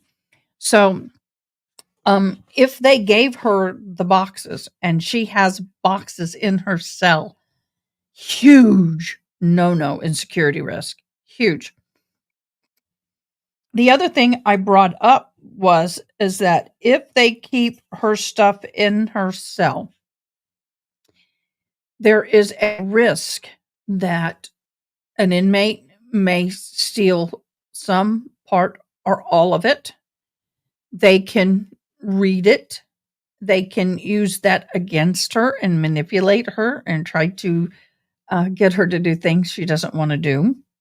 The other thing that can happen is that it can create drama in the unit, because honestly, legal documents are like romance novels to the women in the 80s and 90s, and I've said that before. And that's right.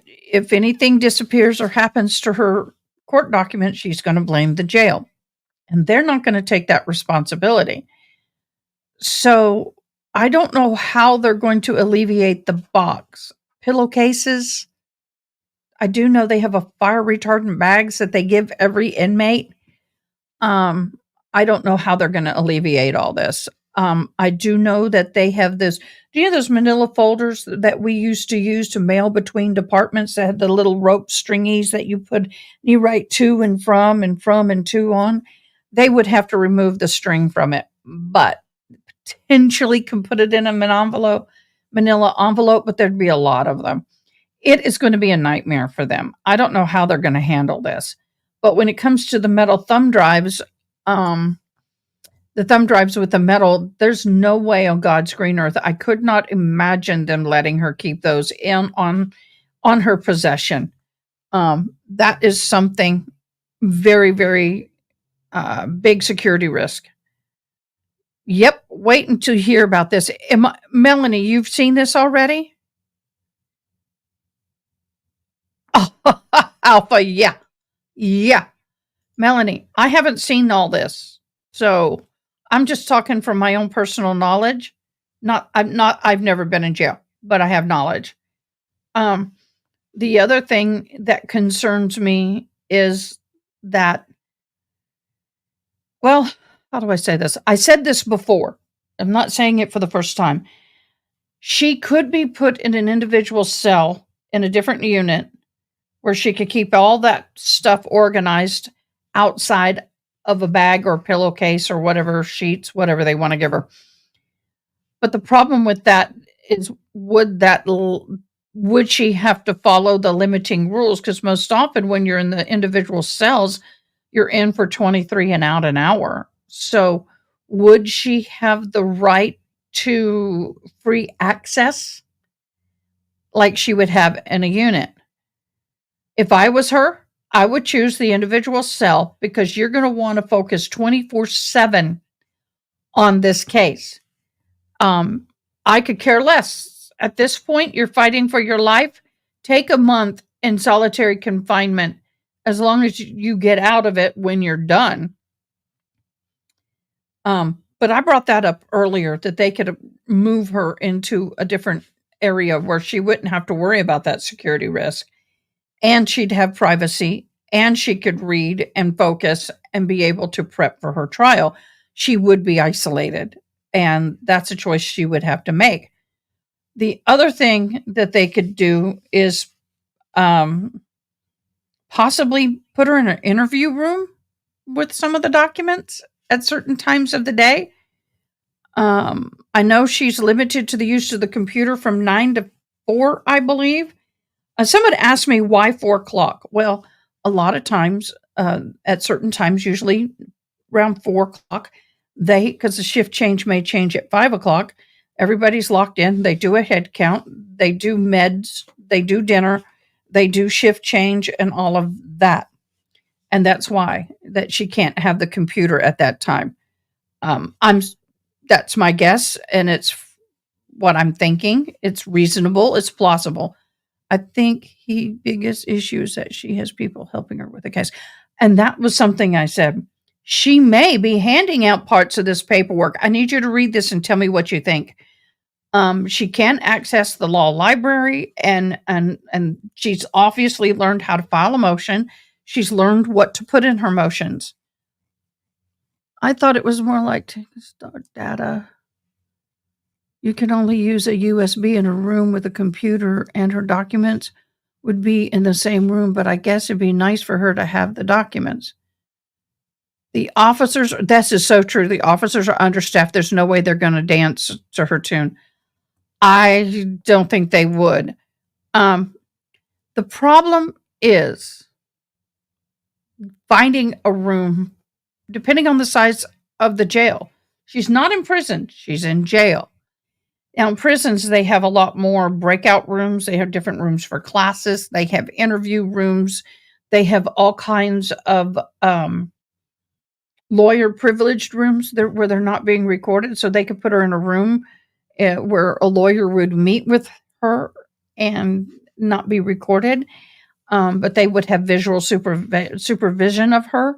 They could put her in one of those rooms. But the issue is, there are other people in that jail that need those spaces as well. And why should she get to monopolize all of that? So I've said all my stuff. Let's see how this plays out. This is going to be good. Oh, by the way, at 1 o'clock, I have done my first redirect. Don't go anywhere. I want to see if it redirects you to my live. Wherever we are at 1 o'clock here, we're going to stop.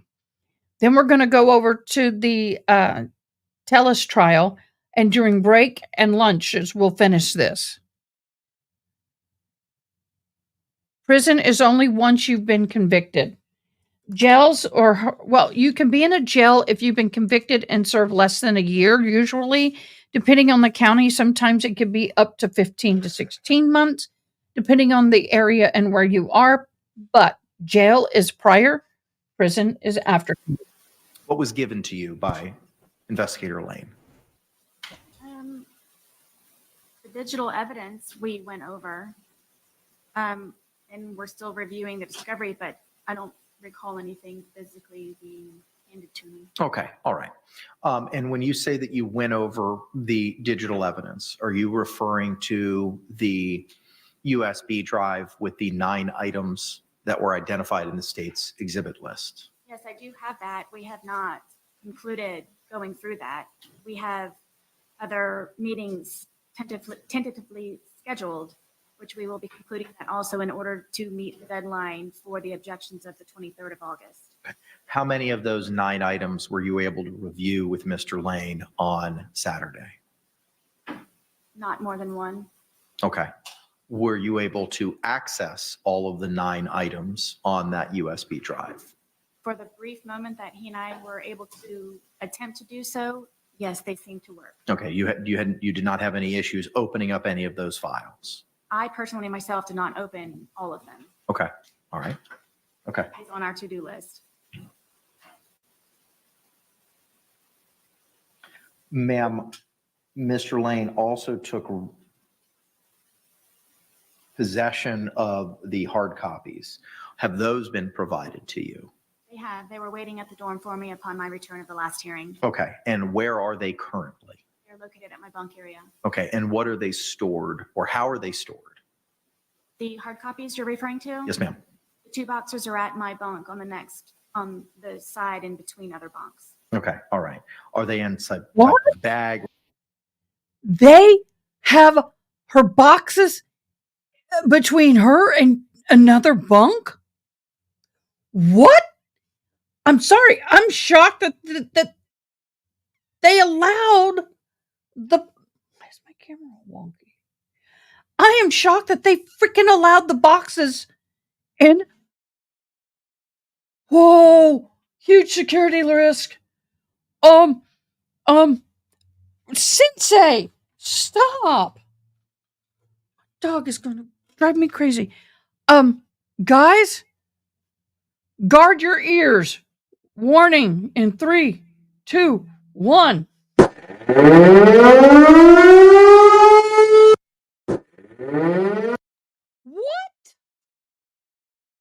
How are you hitting that cord, baby girl? I don't know. Good girl. Are you freaking kidding me? I'm sorry. I'm freaking out. Or is it just the 2 boxes that are right there? Just the 2 boxes. Okay, all right. Do you understand that, you've told me that you live in a female dormitory with limited privacy. You understand by keeping those boxes there may be a risk as to other persons looking at them. I don't have any other choice. Okay, but do you understand that that risk exists? Of course. Okay, do you understand that there's a risk that those items could disappear? I understand. Okay, all right. Do you understand that it's your request and choice to keep those documents in your possession? I do, and I'm also requesting in my letter to the captain and to the major to also be able to store all of the USB drives and the hard drive in my locked drawer also for an extra security measure. Okay, all right. I see. What hard drive? Nobody has mentioned a hard drive. Everything was thumb drive. A hard drive has a whole lot more freaking metal in it, y'all. And it's got wires. I mean, they can make good tattoo guns out of a hard drive, y'all. Holy crap. See that we'd have Investigator Lane here. Sir, if you can come back. Madam Clerk's going to go ahead and swear you in.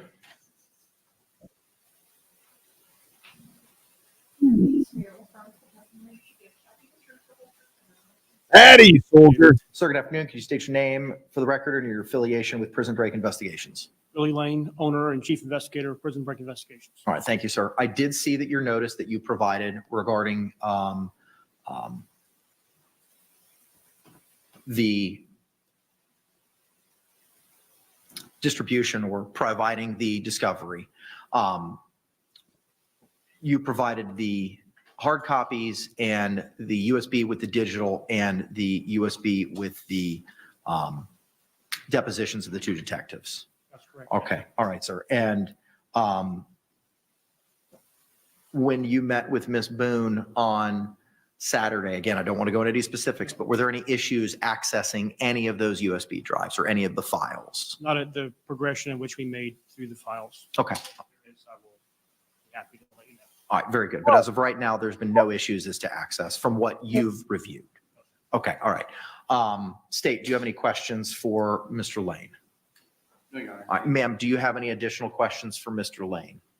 In regards to the drives, Correct, based on what was teed up for hearing today, which was addressing your review of the USB jump drive, which contains the state's digital evidence.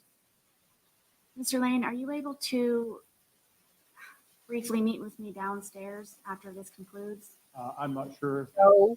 permissible with the policies and procedures. If not, I'm still trying to schedule a meeting with you.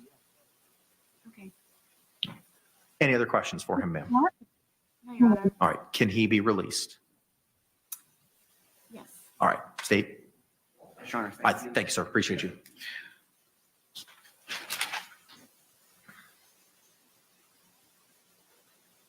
Okay.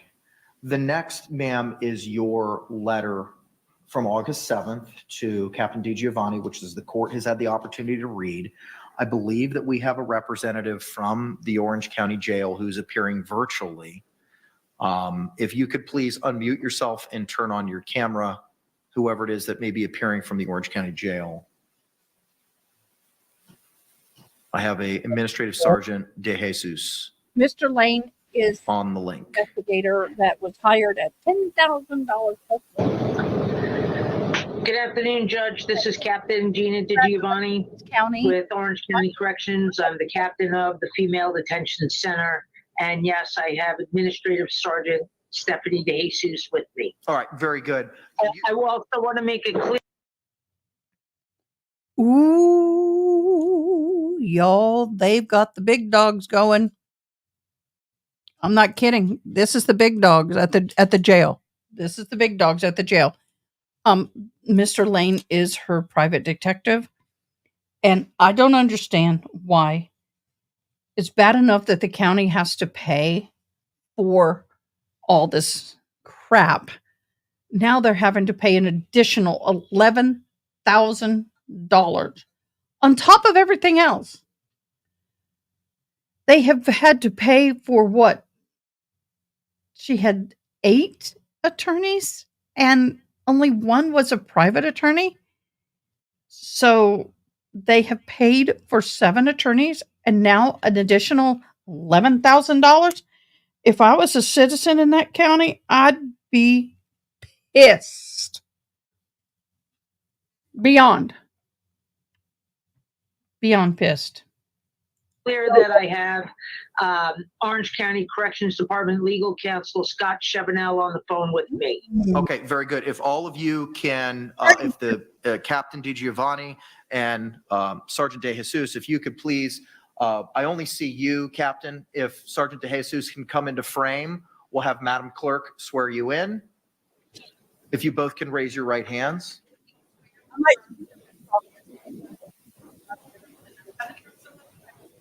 Yes, ma'am. I do. All right. Can you both state your names for the record for me again? Administrative Sergeant Stephanie De Jesus. Captain Gina DiGiovanni, Security Operations, Female Detention Center, Phoenix Facility, Genesis Facility. And can I get appearances for legal counsel for the Department of Corrections, please? Scott Chevenel, County Attorney's Office, representing the Department of Corrections. Okay. All right. Very good. Captain, have you had the opportunity to review Ms. Boone's August 7th letter regarding some of the requests that she has in this case? Yes, and if it's okay with you, Judge, I'd like to address each request one by one. Do you have a copy of the letter? I do. And we can proceed with the 7 different items that she has requested. So if you want- Actually, so with number 1, the request to have her review time extended, I can make the extension in the following fashion. We'd still have to collect the laptop at 4 p.m.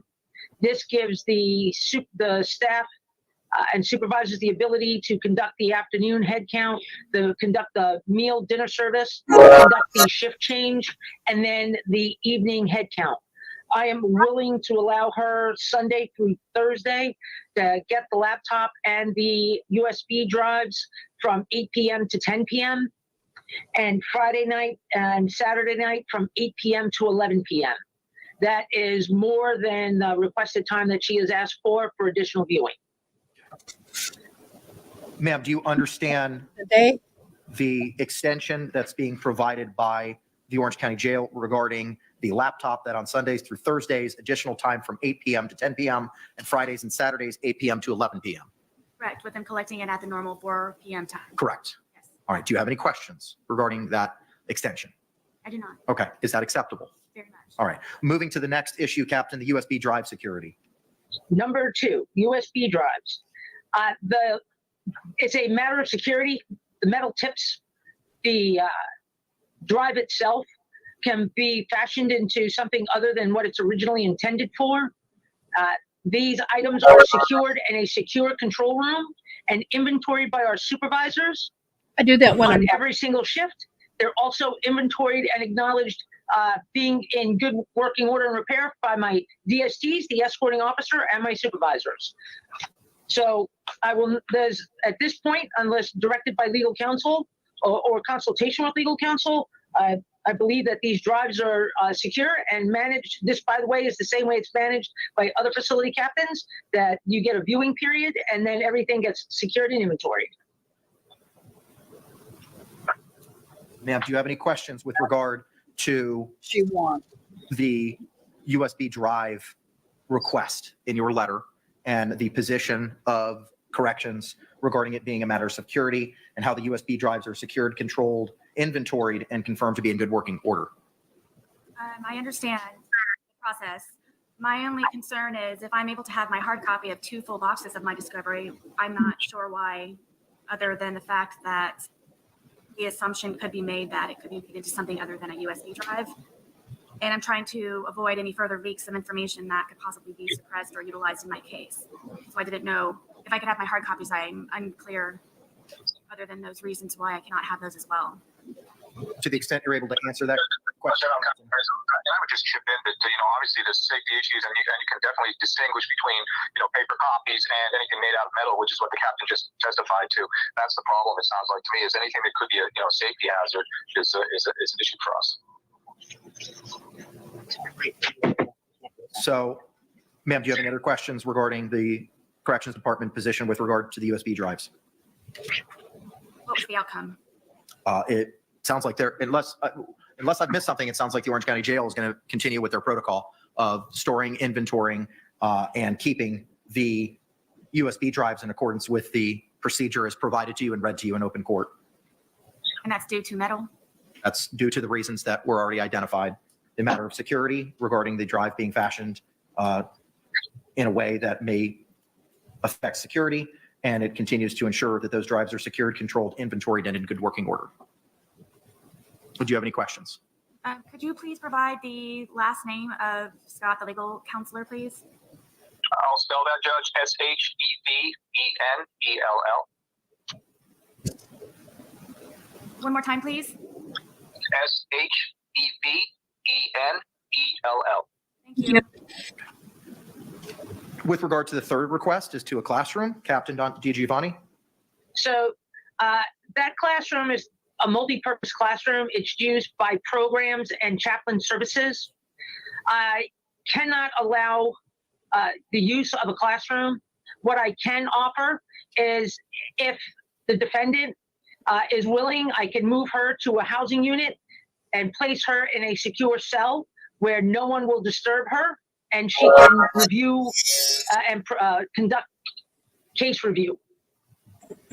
She will still have access to a shower. She will still have access to open day room time. She will still have access to phones, but the review and her location will be in a secured housing location where she would be the only person in the cell. Ms. Boone? Captain, is this Lima dorm? K dorm. Kilo. So my only options are being moved to the maximum security dorm or my bunk. K dorm is no longer a maximum security. It's a multi-purpose area with inmates of varying needs being secured and housed there. So it is not the maximum dorm any longer. That's correct. And I'm unable to utilize the classroom for an hour or two per day while it's dark the entire? That's correct. And if I may ask, other than it being accessed on a rare occasion of the 2 classes that do participate in that classroom, why is it that I'm unable to sit and be viewed by the officers at all times in my dorm comfortably to be able to utilize the phones on a regular basis, the day room on a regular basis, to be able to go outside to recreation, to have just for fresh air? How is that?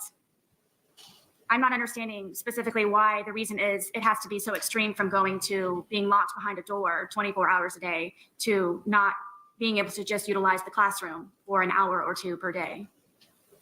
Ma'am, you will still retain your rights as an inmate and have access to all the services and day room time that you currently have during the same operational hours.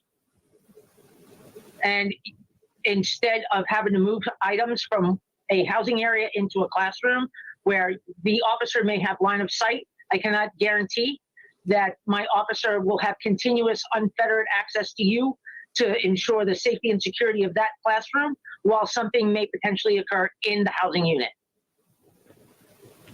So as a matter of security to the rest of the inmates in the housing unit that you are currently assigned, my staff and the facility, I can make the accommodation where I could put you in a single person cell where you would have unfettered access, uninterrupted access to your case material, and still have my officers in the housing area where if you had a question or you wanted to take your shower during normal day room time, you would be able to do so. I've been in a situation where I have been behind the closed doors also when I was made PC, when I first got to Orange County Corrections Department. And if it's anything like that, I do not ever want to have that experience again. And to be honest with you, forgive me, Captain, but I do not believe that it would be this simplified. And nonetheless, I'm behind a closed door for 24 hours. Is there anything that I can do, any kind of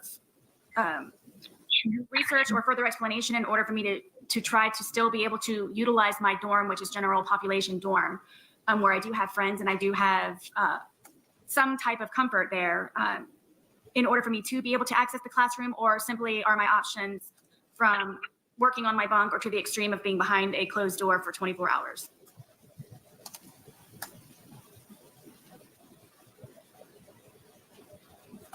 Captain?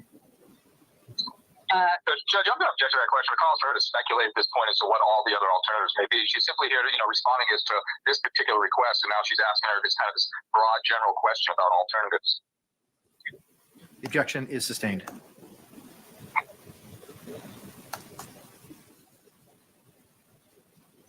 In regards to number 4, earphones or headphones, I would need to consult with legal because I don't know what the ramifications of that is. We've not had a pro se inmate ask for earbuds or headphones. I would have to defer to legal counsel and my chain of command for guidance in that request. With regards to number 5, internet access. Again, we've not had a pro se inmate, or at least not one that I've been responsible for, request internet access without limits. So again, I need to refer to legal counsel with legal counsel and my chain of command to get guidance on that. Yeah. Regarding number 6, a word program, we've not had a pro se inmate, again, myself, that requested access to a word program. I would need to consult counsel, legal counsel, and my chain of command for guidance before we could make a response. Number 7, telephone access. In her statement here, as you are aware, my dorm contains payphones only and are limited to only 15 minutes per call, which are collect. I need to be able to communicate on a regular, normal phone to make all necessary calls. Hold on, I'm turning the page. For my case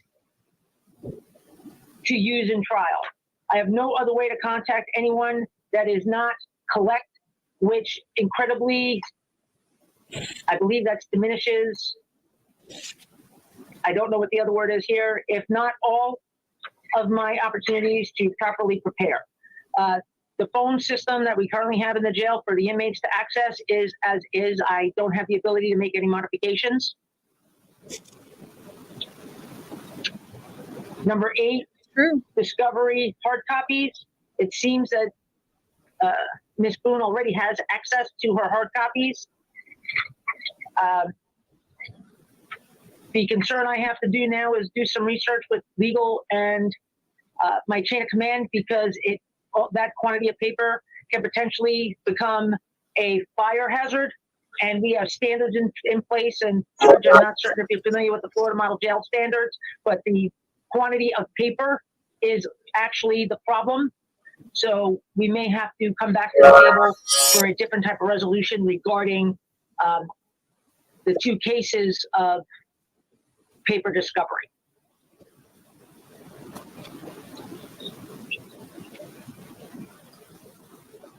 All right. Ma'am, do you have any questions regarding Captain Giovanni's and the Orange County Jail's position with regard to the earphones, headphones, internet usage, word processor, telephone, and the concern regarding the hard copies and it being a fire hazard? I do, and I was also including number 3, the classroom utilization.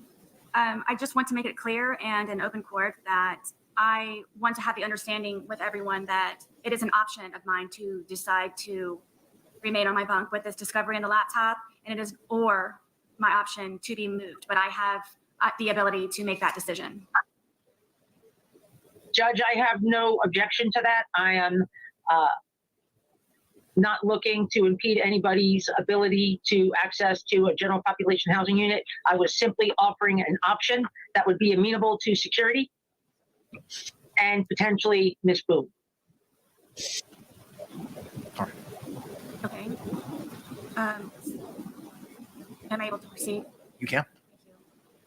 So for my understanding right now, you need to speak to your legal counselor in regards to the headphones, the internet, the Word program, and the discovery hard copies, which I already have. Is that correct? And telephone access. Oh. You want unfettered telephone access, if I read your letter correctly. Girl, Reasonably, I would like to have. why don't you just ask for a rocket to ship you to the moon and back? Jeez. Access to a regular phone. It could be 1, maybe 2 times a week where I save all of my calls for a particular day. I'm always up for solutions, just whatever it is that I can do in order to progress properly and expeditiously. I'm trying to do so by having this where I am confused why this was not all solidified prior to the implementation of the laptop. So I'm waiting for whatever it is that I can do to fully access and become a pro se defendant and inmate. Do you know when, how long the deadline might be for the open-ended items that I would be waiting for? Judge, this is Scott. I mean, I'll chip in with the legal piece. The legal piece of it is simply that she's a pro se inmate. She's not the first pro se inmate that the jail has had. We've had several. And the issue is whether or not there's any constitutional or statutory violation with what we provide pro se inmates. And I would argue that there's not. She has access to the court as required by the law. Everything she wants is over and above, what our typical stance is for pro se inmates. And all those policies are in place for a reason. But somehow she wants to go beyond that. Oh my gosh. Oh my God! She just got her butt handed to her by an attorney. Oh, this is going to get good, y'all. And she wants all this extra consideration, more than anybody has ever been given, frankly. And at the end of the day, again, it's a constitutional question. Is it a violation of her constitutional rights, the restrictions we have in place? And I would tell you it's not. Is that a position, Counselor, that you're taking today? Because Captain DiGiovanni had stated she needed to consult with legal counsel as to the issues of the headphones, internet, word processing, telephone issues. Is that the position that you're taking today, or is that something you need to further investigate to have a final position as to that? No, that's my piece of it from the legal end. Now, of course, she's going to talk to her folks as far as the security end of it, because a lot of those things are in place because of security concerns. But from a legal concern, I can easily answer that today. And the answer again is, legally she's allowed access to the court and all these other things that she wants. And really, and I'll tell you what the case law says. The case law says if she's pro se, she's entitled to get, a paper, a pencil, and some stamps and some envelopes and those types of things. The idea that she wants unfettered access with the phone and she wants to make calls all day and night. At the end of the day, I'll also say there's case law out there that says, she's gone through, I think, 8 attorneys in this case, and she has several attorneys appointed to her case, and she's kind of put herself in this position today. And the case law is not real favorable to folks that put themselves in that position.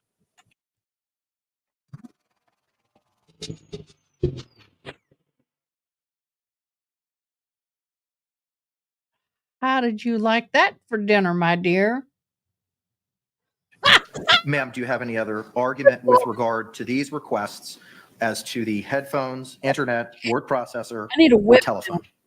So my understanding is that I'm being penalized by Orange County Corrections Department because of their misunderstanding in regards to my, in quotes, 8 attorneys prior. Is that why I'm unable to have anything in order for myself to properly represent myself as a pro se defendant and inmate? Misunderstanding my honey. What? Back that up. What? Misunderstanding? Girl. My girlfriend would be going, girl. I need that. I need Of that. the Orange County Corrections Department?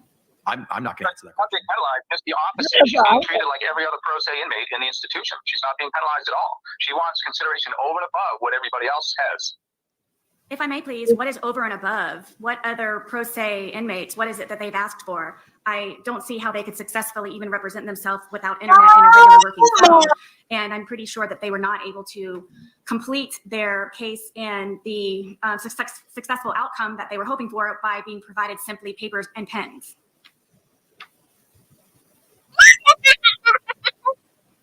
I'm loving it. Counselor, if you I'm not sure if she's asking me a question. I don't know if I'm a witness in this case or if she's trying to ask me a question. I'm not. You're just simply the attorney for Right. one of the participants, sir. If you don't, you're under no obligation to answer that question. You are just providing your legal position with regard to the Ms. Boone's demands and requests. The judge is helping There's him out. requests, and I'm not sure who it might be that could answer my question, please, in regards to what prior or present other pro se defendants and inmates have requested. So I might have a guideline of something to go with forward. And I, again, do not know what is above and beyond simply asking for more than paper and pens in order to properly and rightfully and lawfully represent myself. Counselor, to the extent you want to respond to that, you can. Yeah, I mean, Judge, like I said, we've got tons of pro se inmates that have come through. They're there right now that have come through the jail, and they get standard treatment. And she wants a lot of things that are over and above that. For instance, again, on federal phone calls, she wants to keep things in her cell that she can't normally keep, that they wouldn't allow folks to keep. So there's a lot of issues. I mean, that's a wide open question. But can I speak to everything that everybody's got in the past? How many pro se inmates we've had that have come through the institution? No, but I can tell you that we could probably find plenty of examples if need be as to what people have received in the past. And it's nothing close to what she's requiring or requesting today. Okay. Ma'am, with regard to your state, do you have any position with regard to any of these matters we've addressed? Okay, thank you. All right, ma'am. So with regard to your request as to the laptop, this jail will be able to accommodate your request, and those extensions will be provided as placed previously on the record. With regard to your request to hold the USB drives in your own personal lockup, for the reasons identified by counsel, Chevenel, it's a matter of security, and the protocol which secures, controls, inventories, and ensures in good working order the USB drives will be complied with, so that request will not be accommodated. Your request for a classroom similarly cannot be accommodated for the reasons identified by Captain DiGiovanni on the record. However, there is an alternative housing offer that can be provided for you. With regard to your request for headphones, that has been rejected and denied by virtue of legal counsel's argument and what is being provided to you. With regard to the internet, word processor, and telephone, again, for the reasons that counsel for Orange County has identified, those cannot be provided to you. The court does note that you do have the services of an investigator, and JAC provided you $10,000 and $1,000 for travel for your investigator. To the extent, as requested for the purposes of internet, for locating witnesses and experts, you have a personal private investigator that can utilize. He can do that for you. I know you've made requests previously to look at your phone to find contacts and information. You also have a private investigator who would accomplish some of those tasks for you. And those can be communications and conversations between yourself and your investigator as to who and when and where and what persons you might be able to seek to find. So for those reasons regarding the headphones, internet, word processor, and telephone, based on arguments of counsel for Orange County, I'm unable to accommodate those requests. The jail is unable to accommodate those requests. Those requests will not be provided. With regard to the hard copies, that's going to have to be a matter, if it needs to be addressed, it can be readdressed with regard to the potential fire hazard. Captain DiGiovanni, would that still be an issue with regard to the fire hazard based on the amount of paper if Ms. Boone elected to move to the secured housing in the K dormitory?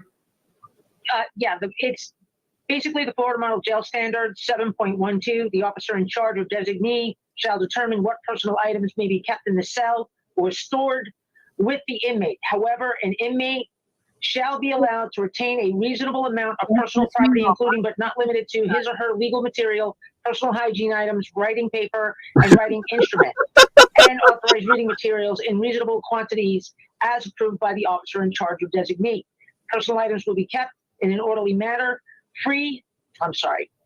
Fire potential is reduced by limiting the amount of personal property in the cells. So it is the sheer volume of paper, and that is what I need to conduct an evaluation from. Now, in Ms. Boone's letter, if you give me one moment. I've been nailing it today, y'all.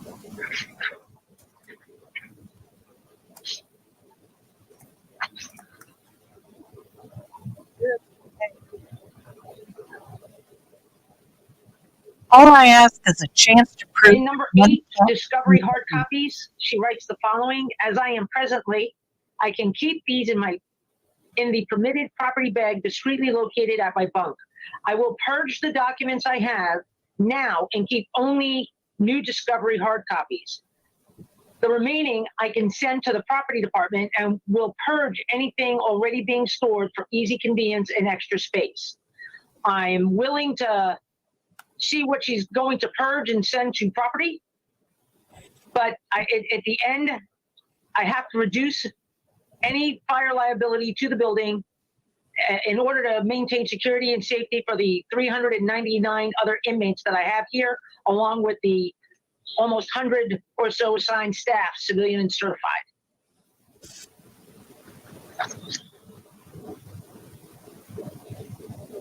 I will also say that pro se inmates in the past have been afforded a second fire retardant property bag, and I'm willing to issue a second fire retardant property bag to accommodate the excess, but anything over and above that, we may have to find an accommodation. And based on the willingness of the letter that Ms. Boone has written, she articulates clearly that she's willing to purge and send to property any paper that's over and above. Do you have any questions? No, go ahead. And I can have that second property bag upon her return this evening. Okay. Ma'am, do you understand the second fire retardant bag that could be provided to you regarding the hard copies of the discovery? I do, and it was already provided to me, but the boxes unfortunately do not fit in the bag, where I did attempt numerous times and even had others try to help me put it in. What? So they gave it to you and you sent them back because the property boxes didn't fit in the bag? In the bag. I also did not know that they were fire retardant bags. I have the one already at my bunk, and I'm in the process of trying to figure out what needs to be purged. I also have my second family law case that I'm trying to be able to obtain those copies at my bunk as well, because of the difficulties of receiving and delivering anything to the property department, which is why I came up with the solution of me trying to purge what I can specifically to be specifically removed from the jail completely by a friend who can come and pick that up. I was just waiting for this hearing to happen so I can figure out when to tell her to come to do so. So is she going to ask for bows and ribbons to gather everything up in neat little packages for her? Is that accommodation acceptable? It is. I returned the second fire retardant bag, property bag, because I didn't want to have anything extra on top of my extra already. And it is not able to be used for anything that I can put in there, where I already have everything in the boxes in the one bag already being occupied. Are you satisfied then with regard to the treatment, for lack of a better word, of the hard copies? What do you mean by that? Sure. Are you, the procedure for having them stored and where they're kept is identified today, is that acceptable to you? Meaning I can have them where I have them now? That's my understanding. Judge, may I say something here? Sure. Okay, and thank you for allowing me the interruption. The cardboard boxes are not authorized by the fire marshal. The fire retardant bags are. So the documents are going to have to come out of the cardboard box and into the fire retardant bags. Ms. Boone? I would have to figure that out for the voluminous amount of paperwork that are contained in those 2 boxes. And there is no way to organize or separate. So it would just be a large mass amount of papers. So if I may, in the meantime, try to come up with some type of organizational structure of those 2 fire retardant bags with my hard copy discovery enclosed in those. If I could please do so. Mr. Chavanel, Captain Giovanni, is there any way we can give her an additional bag or so and she can switch it in and out of property or whatever it may be? Can we provide her an additional bag that may help her to separate her documents? I could provide the 3rd fire retardant bag, but it's the encroachment into another inmate's area. It's a limited space. But the cardboard box can't remain. And Judge, if you recall my request, I had asked for all of this to be placed on a USB drive so that we would not have the paper in the jail for this very reason. And I understand that. And Ms. Boone has continued to request the paper copies. And that's why everything was digitized, so that she would have that access to it. Everything has been digitized, but she has continued to request for those, and we're trying to make that accommodation for her as well. Yes. Scott, if everything's digitized, why do we have to get the paper? That's up to her if she wants paper or not. That's fine. All right. It was never my decision to have anything digitized in the first place, and nonetheless, it's being put on a laptop that is not even fully accessible because some of the programs do not work, which I have not had the time yet to continue to go through everything that are on the USB drives. And that being not my decision, and nonetheless, and most important to me, they are limited and restricted to particular time periods. When those laptop times are closed for the day, I can therefore pick up the hard copy discovery, be it in a fire retardant bag or in a cardboard box or whatever else it is that I'm able to keep them there at my bunk. I have that as plan B when plan A is closed. Judge, if I might be able to offer a resolution here. Was the discovery that Ms. Boone received, was it just a stack of papers in the box, or was there any type of manila envelope or filing separation system? I haven't looked at them. I haven't copied them. They were opened in court back in, I think, June 28th, when we had the hearing where the court found that Ms. Boone had forfeited her right to court-appointed counsel and alternatively had waived that right by virtue of her conduct. I believe the box was open at that time, and there may be manila folders for some of the items, but I can't speak to all of it. I haven't reviewed it. I'm not able to review it. Would Ms. Boone be able to indicate whether the paper is free-flowing paper, or was it bound in some way? Thank you for joining us. Ms. Cashman had represented that all staples had been removed and all paper clips had been removed. Ms. Boone? It is a mass amount of paper. Are there dividers? Are there manila folders?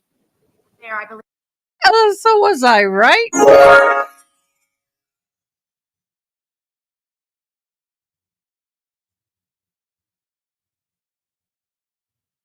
Oh my gosh. I really feel bad for the people who have to share a room. It's not a cell. It's like it's a room with a bunch of bunks. There could be anywhere from 10 to 50 people in that room. ADHD Jelly Bean Leonard, I love the way you think. Bless her heart. She's a depraved murder tart. Oh, poor thing. I'm kind of putting a harsh accent so I don't get dinged for it. Time for work. Have a great day, everybody. You too, love. Okay, guys, this is interesting. But we are running up on, I've got to go to the other live. So I'm going to do a redirect. Okay, we're going to keep this up. I'm going to see if I can go live here and see if the redirect happens.